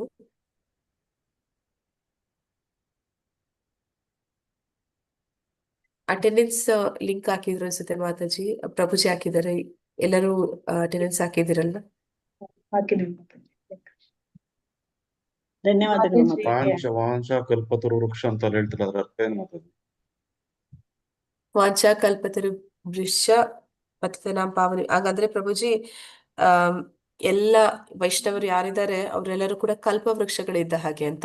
ಕಲ್ಪವೃಕ್ಷ ಅಂದ್ರೆ ನಾವು ಬಯಸಿದ್ದನ್ನ ಕೊಡುತ್ತೆ ಅಂತ. ಹಾಗೆ ಭಕ್ತಿಯಲ್ಲಿ ನಾವು ಬಯಸಿದ್ದನ್ನ ಪಡಿಬೇಕು ಅಂತಂದ್ರೆ ಎಲ್ಲ ಭಕ್ತರನ್ನ, ಗುರು ಶಿಷ್ಯ ಪರಂಪರೆಯಲ್ಲಿ ಬರುವಂತ ಎಲ್ಲಾ ಗೋಸ್ವಾಮಿಗಳು, ಇವರೆಲ್ಲ ವೈಷ್ಣವರು ಯಾರಿದ್ದಾರೆ ಅವರನ್ನ ನಾನು ವಂದಿಸ್ತಾ ಇದ್ದೀನಿ ಅಂತ. ಅವರಿಗೆ ನಾನು ವಂದಿಸ್ತಾ ಇದ್ದೀನಿ. ಅವ್ರ ಭಕ್ತಿ ಮಾರ್ಗದಲ್ಲಿ ನನಗೆ ಬೇಕಾಗಿರುವ ಎಲ್ಲಾ ಸಹಾಯಗಳನ್ನು ಅವರು ಕಲ್ಪವೃಕ್ಷದ ಹಾಗೆ ನೀಡ್ತಾರೆ ಅಂತ. ಅಂದ್ರೆ ಅವರೆಲ್ಲರೂ ಬದ್ಧಾತ್ಮರ ಮೇಲೆ ಅವ್ರಿಗೆ ಅತೀವ ಕರುಣೆ ಇದೆ. ಆ ಕಾರಣದಿಂದ ಅವ್ರು ಏನ್ ಮಾಡ್ತಾರೆ, ಎಲ್ಲ ಬದ್ಧಾತ್ಮರನ್ನ ಉದ್ಧಾರಿಸೋದಕ್ಕಾಗಿ ಎಲ್ಲರಿಗೂ ಆ ಒಂದು ಭಕ್ತಿ ಮಾರ್ಗದಲ್ಲಿ ಮುಂದುವರಿಯೋದಕ್ಕೆ ಅವ್ರು ಬಯಸಿದ್ದನ್ನ ಅವರು ನೀಡ್ತಾರೆ ಅಂತ. ಅಂದ್ರೆ ಗುರು ಕೃಷ್ಣ ಕೃಪಾಯಪಾಯ ಅಂತ ಹೇಳ್ತೀವಲ್ಲ, ಭಕ್ತಿ ಲತಾ ಬೀಜ ಅಂತ. ಹಾಗೆ ಕೃಪೆ ಅನ್ನುವಂಥದ್ದು ಬೇಕು, ವೈಷ್ಣವರ ಕೃಪೆ ಬೇಕು ನಾವು ಭಕ್ತಿಯಲ್ಲಿ ಮುಂದುವರಿಯೋದಕ್ಕೆ. ಅವರಿಗೆ ನಮಸ್ಕಾರ ಮಾಡುವಂಥದ್ದು, ಪ್ರಭುಪಾದರಿಗೆ, ಹರಿದಾಸ್ ಠಾಕೂರರಿಗೆ. ಹರೇ ಕೃಷ್ಣ. ಹಾ ಪ್ರಭುಜಿ. ಪ್ರಭುಜಿಗೆ ತುಂಬಾ ಧನ್ಯವಾದಗಳು. ಬಂತು ಇವತ್ತು. ಹರೇ ಕೃಷ್ಣ. ಹಲೋ ಮಾತಾಜಿ. ಹಾ ಪ್ರಭುಜಿ. ಪ್ರಭುಜಿಗೆ ತುಂಬಾ ಧನ್ಯವಾದಗಳು. ಯಾವ ಪ್ರಭುಜಿಗೆ? ಪ್ರಭುಜಿ ಅಂದ್ರೆ ಬುಕ್ ಕಳಿಸಿಕೊಟ್ರು, ಬಂತು ಇವತ್ತು. ನೀವು ಭಗವದ್ಗೀತೆ ಭಗವದ್ಗೀತೆ ಬುಕ್ ಬಂತ ಪ್ರಭುಜಿ? ಪರ್ಚೇಸ್ ಮಾಡಿದ್ರ? ಓಕೆ. ಅವರು ಕಳಿಸಿಕೊಟ್ರು ನಂಗೆ ಮೊನ್ನೆ. ಹಾ ಪ್ರಭುಜಿ. ಅವ್ರಿಗೆ ತುಂಬಾ ಧನ್ಯವಾದಗಳು. ಆನ್ಲೈನ್ ಅಲ್ಲಿ ಪರ್ಚೇಸ್ ಮಾಡಿದ್ರ ಪ್ರಭುಜಿ? ಅದು ಮೊನ್ನೆ ಇದು ಫೋನ್ ಮಾಡಿ ನೀವು ಹೇಳಿದ್ರಲ್ಲ, ನೀವೇ ಆಗಿರ್ಬೇಕು ಪ್ರಭುಜಿ. ಅದು ಅದು ಥ್ಯಾಂಕ್ಸ್ ಎಲ್ಲ ಇಸ್ಕಾನ್ ಮಂಗಳೂರವ್ರಿಗೆ ಹೋಗ ಪ್ರಭುಜಿ, ನಂದೇನು ಇಲ್ಲ. ಸೊ ಅವರು ಮಾಡಿರೋ ಟೀಚಿಂಗ್ಸ್ ಕೇಳಿ ನನಗೆ ಆತರ ಒಂದು ಇದು ಬಂತು, ಸೊ ಅದಕ್ಕೆ ಕಳಿಸಿದ್ದು ಪ್ರಭುಜಿ. ಓಕೆ ಹನುಮಂತ್ ಪ್ರಭುಜಿ, ನೀವು ಇದ್ ಮಾಡ್ತಾ ಇದ್ದೀರಾ, ಡಿಸ್ಟ್ರಿಬ್ಯೂಷನ್ ಮಾಡ್ತಾ ಇದ್ದೀರಾ? ಇಲ್ಲ ಅಲ್ಲ ಮಾತಾಜಿ, ಅವರು ಅಂದ್ರೆ ಇಸ್ಕಾನ್ ಮೈಸೂರಿಗೆ ಹೋದಾಗ ಮಾತಾಜಿ, ಸೊ ಯಾವಾಗ್ಲೂ ಒಂದು ಸ್ಪೇರ್ ಇರುತ್ತೆ ಮಾತಾಜಿ ಭಗವದ್ಗೀತೆ ಕಂದ. ಸೊ ಯಾರಾದ್ರೂ ಕೇಳಿದ್ರೆ ಕೊಡೋಣ ಅಂತ. ಸೊ ಓಕೆ ಯೋಗೇಶ್ ಪ್ರಭುಜಿ ಕೇಳಿದ್ರು, ಸೊ ಅವ್ರಿಗೆ ಕೊರಿಯರ್ ಮಾಡಿದ್ದೆ ಮಾತಾಜಿ. ಜೈ ಕೃಷ್ಣ ಮಾತಾಜಿ. ಹರೇ ಕೃಷ್ಣ ಮಾತಾಜಿ. ಹನುಮಂತ್ ಪ್ರಭುಜಿ ಪಾಪ ನನ್ಗೆ ಭಾಗವತಂ ಫಸ್ಟ್ ಕೊಟ್ಟಿದ್ರು ಮಾತಾಜಿ, ಕೊರಿಯರ್ ಮಾಡಿದ್ರು ಪಾಪ. ಧನ್ಯವಾದ ನನಗೂ ಪ್ರಭುಜಿ. ಫಸ್ಟ್ ಕ್ಯಾಂಟೋ ಕಳ್ಸಿದ್ದಾರೆ ಮಾತಾಜಿ. ಓ ಪ್ರಭುಜಿ ನೋಡಿ ಸೈಲೆಂಟ್ ಆಗಿ ಎಷ್ಟು ಮಾಡ್ತಾ ಇದ್ದಾರೆ. ಹ್ಮ್. ಹರೇ ಕೃಷ್ಣ ಪ್ರಭುಜಿ. ಹನುಮಂತ್ ಪ್ರಭುಜಿ, ನನ್ಗೆ ಮಣಿ ಜಪಮಾಲೆ ಮತ್ತು ತುಳಸಿ ಹಾರ ಬೇಕಾಗಿತ್ತು. ಅದು ಬುಕ್ ಮಾಡಕ್ಕಾಗತ್ತಮ್ಮ ಪ್ರಭುಜಿ? ಮಾತಾಜಿ ಇದು ಜ್ಯೋತಿ ಮಾತಾಜಿ ಕೂಡ ಮಾಡ್ತಾರೆ ಅಂತ ಹೇಳಿದ್ರು ಟೆಂಪಲ್ ಅಲ್ಲಿ. ಅದು ಏನಂತಾರೆ, ಆ ಜಪಮಾಲೆ ಕಿಟ್ ಅದು ಕಳಿಸ್ತಾ ಇದ್ರು. ಲಾಸ್ಟ್ ಟೈಮ್ ಹೋದಾಗ ಇತ್ತು ಮಾತಾಜಿ ಅಲ್ಲಿ. ನಾನು 2-3 ಸಲ ಬುಕ್ ಮಾಡಿದೆ, ಅದು ಬುಕ್ ಆಗ್ತಾ ಇಲ್ಲ ಮಾತಾಜಿ. ಅದಕ್ಕೆ ಆನ್ಲೈನ್ ಅಲ್ಲ ಮಾತಾಜಿ, ಹೌದು ಮಾತಾಜಿ. ಲಿಂಕ್ ಆಗ್ತಾ ಇದ್ದಾರಲ್ಲ ಮಾತಾಜಿ ಗ್ರೂಪ್ ಅಲ್ಲಿ. ಅದ್ರಲ್ಲೇ ಟ್ರೈ ಮಾಡಿದೆ ನಾನು 2-3 ಸಲ, ಆಗಿಲ್ಲ ಮಾತಾಜಿ. ಆಗತ್ತಲ್ಲ ಮಾತಾಜಿ, ಒಂದ್ಸತಿ ಮಾಡಿದ್ರೆ ಕಳಿಸ್ತಾರೆ. ಅಂದ್ರೆ ಸಮಯ ತಗೋತಾರೆ ಮಾತಾಜಿ, ನೀವು ಫಾಲೋ ಅಪ್ ಮಾಡ್ಬೇಕಷ್ಟೇ. ಮಾತಾಜಿ ಒಂದ್ಸಲಿ ಬುಕ್ ಮಾಡಿದ್ದೆ, ಕ್ಯಾನ್ಸಲ್ ಅಂತ ಬಂದಿತ್ತು. ಪೇಮೆಂಟ್ ಆಗಿದ್ದಿಲ್ಲ, ಪೇಮೆಂಟ್ ಮಾಡಕ್ ಆಗ್ತಾ ಇಲ್ಲ ಮಾತಾಜಿ, ಅದಕ್ಕೋಸ್ಕರ. ಹಾ ಹಾ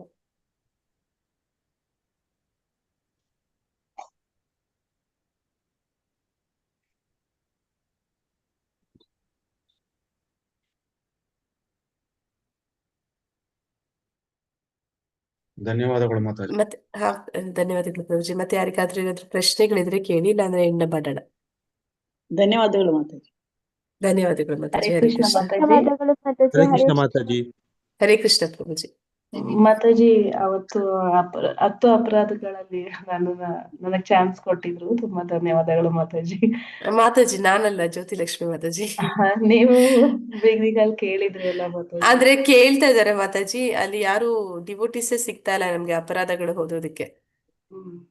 ನೆಕ್ಸ್ಟ್ ಟೈಮ್ ಯಾರಿಗಾದ್ರೂ ಇಂಟ್ರೆಸ್ಟ್ ಇದ್ರೆ ನೀವು ಹೇಳ್ಬೋದು, 10 ಅಪರಾಧಗಳು ಓದೋದಕ್ಕೆ ನೀವು ರೆಡಿ ಇದ್ದೀರಿ ಅಂದ್ರೆ ನಿಮ್ಗೂ ಚಾನ್ಸ್ ಸಿಗುತ್ತೆ ಎಲ್ಲರಿಗೂ. ಹರೇ ಕೃಷ್ಣ. ಅದೇ ಚಾನ್ಸ್ ಸಿಕ್ಕಿತ್ತು ಮಾತಾಜಿ, ನೀವು ಹೆಲ್ಪ್ ಮಾಡಿದಕ್ಕೆ ಆಯ್ತು. ಧನ್ಯವಾದಗಳು ಮಾತಾಜಿ. ಆಮೇಲೆ ಮಾತಾಡಕ್ಕೆ ಆಗಿಲ್ಲ, ಕ್ಲಾಸ್ ಈಗ ತಗೊಂಡ್ರಿ ಅಲ್ವಾ, ಸರಿ ಹೌದು. ನೇರವಾಗಿ ಹೇಳೋಣ ಥ್ಯಾಂಕ್ಸ್ ಅಂತ ಹೇಳ್ದೆ. ಧನ್ಯವಾದಗಳು. ಹರೇ ಕೃಷ್ಣ ಮಾತಾಜಿ. ಅಂದ್ರೆ ಅದು ಟೆಂಪಲ್ ಅವ್ರು ಕೊಡ್ತಾರೋ ಚಾನ್ಸ್ ಮಾತಾಜಿ, ಇಲ್ಲ ಅಂದ್ರೆ ನಮಗೂ ಕೂಡ ಸಿಗಲ್ಲ. ಪ್ರಭುಜಿ ಅಪ್ಸೆಟ್ ಆಗಿದ್ರು, ಗುರುಪ್ರಸಾದ್ ಪ್ರಭುಜಿ.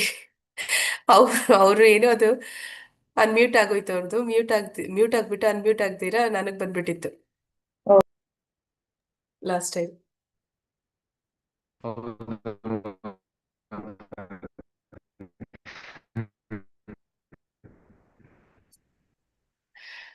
ಕೇಳಿಸಿಲ್ಲ ಪ್ರಭುಜಿ ನೀವು ಮಾತಾಡಿದ್ದು. ಮೊನ್ನೆ ನೆನ್ನೆ ಇದಾಯ್ತು. ಹಾ ಪ್ರಭುಜಿ, ಸಮಾಧಾನ ಆಯ್ತು. ಅವತ್ತ ಆ ತರ ಆಗಿತ್ತು ಮಾತಾಜಿ ಮೊನ್ನೆ. ಹೌದು ಮಾತಾಜಿ. ಅಂದ್ರೆ ಅವರು ನನ್ಗೆ ಹೇಳಿದ್ರು, ಹನುಮಂತ್ ಪ್ರಭುಜಿ ಅವ್ರದ್ದು ಇಂಟರ್ನೆಟ್ ಪ್ರಾಬ್ಲಮ್ ಆಗ್ತಾ ಇದೆ, ನೀವು ಬನ್ನಿ, ಅಂದ್ರೆ ನೀವು ಓದಿ ಅವ್ರದ್ದು ಅಂತ ಹೇಳಿದ್ರು. ನಿಮ್ದು ಟೆಕ್ಸ್ಟ್ ಇತ್ತಲ್ವಾ, ನಿಮ್ದು ಬಂದಾಗ ನಾನು ಸ್ಪೆಕ್ಸ್ ಎಲ್ಲ ಐತಿ ಸೈಡ್ಗೆ ಇಟ್ಬಿಟ್ಟೆ, ನಂಗೆ ಮೊಬೈಲ್ ಕಾಣೋದಿಲ್ಲ, ಅದು ಸೈಡ್ಗೆ ಇಟ್ಬಿಟ್ಟು ಸರಿ ನೀವು ಓದ್ತಿರಲ್ಲ ಅಂತ ನಾನು ಇದು ಸಡನ್ ಆಗಿ ಅವ್ರು ಅನ್ಬಿಟ್ಟು ಹೇಳಿದ ತಕ್ಷಣ ಕಾಣಿಸ್ತಿಲ್ಲ ನನಗೆ. ಅದು ಬೈ ಹಾರ್ಟ್ ಆಗಿರುತ್ತೆ, ಸಡನ್ ಆಗಿ ಬರೋದಿಲ್ಲ, ಗಾಬರಿನಲ್ಲಿ ಮರ್ತೋಗ್ತೀನಿ. ಅಲ್ಲಿ ಎತ್ಕೊಂಡು ಓದಕ್ ಟ್ರೈ ಮಾಡ್ತಾ ಇದ್ದೀನಿ, ಈಗ ಅಕ್ಷರ ಕಾಣ್ತಾ ಇಲ್ಲ. ಅಯ್ಯೋ ದೇವ್ರೆ ಅನ್ಕೊಂಡು ಆಮೇಲೆ ನೀವು ಅಪ್ಸೆಟ್ ಆಗಿದ್ರಿ. ಅದೊಂಥರ ಆಯ್ತು ಅವತ್ತು. ಓಕೆ ಪ್ರಭುಜಿ, ಹರೇ ಕೃಷ್ಣ. ಹರೇ ಕೃಷ್ಣ. ಓಕೆ ಎಂಡ್ ಮಾಡೋಣವಾ? ಹರೇ ಕೃಷ್ಣ ಮಾತಾಜಿ, ಎಲ್ಲರಿಗೂ.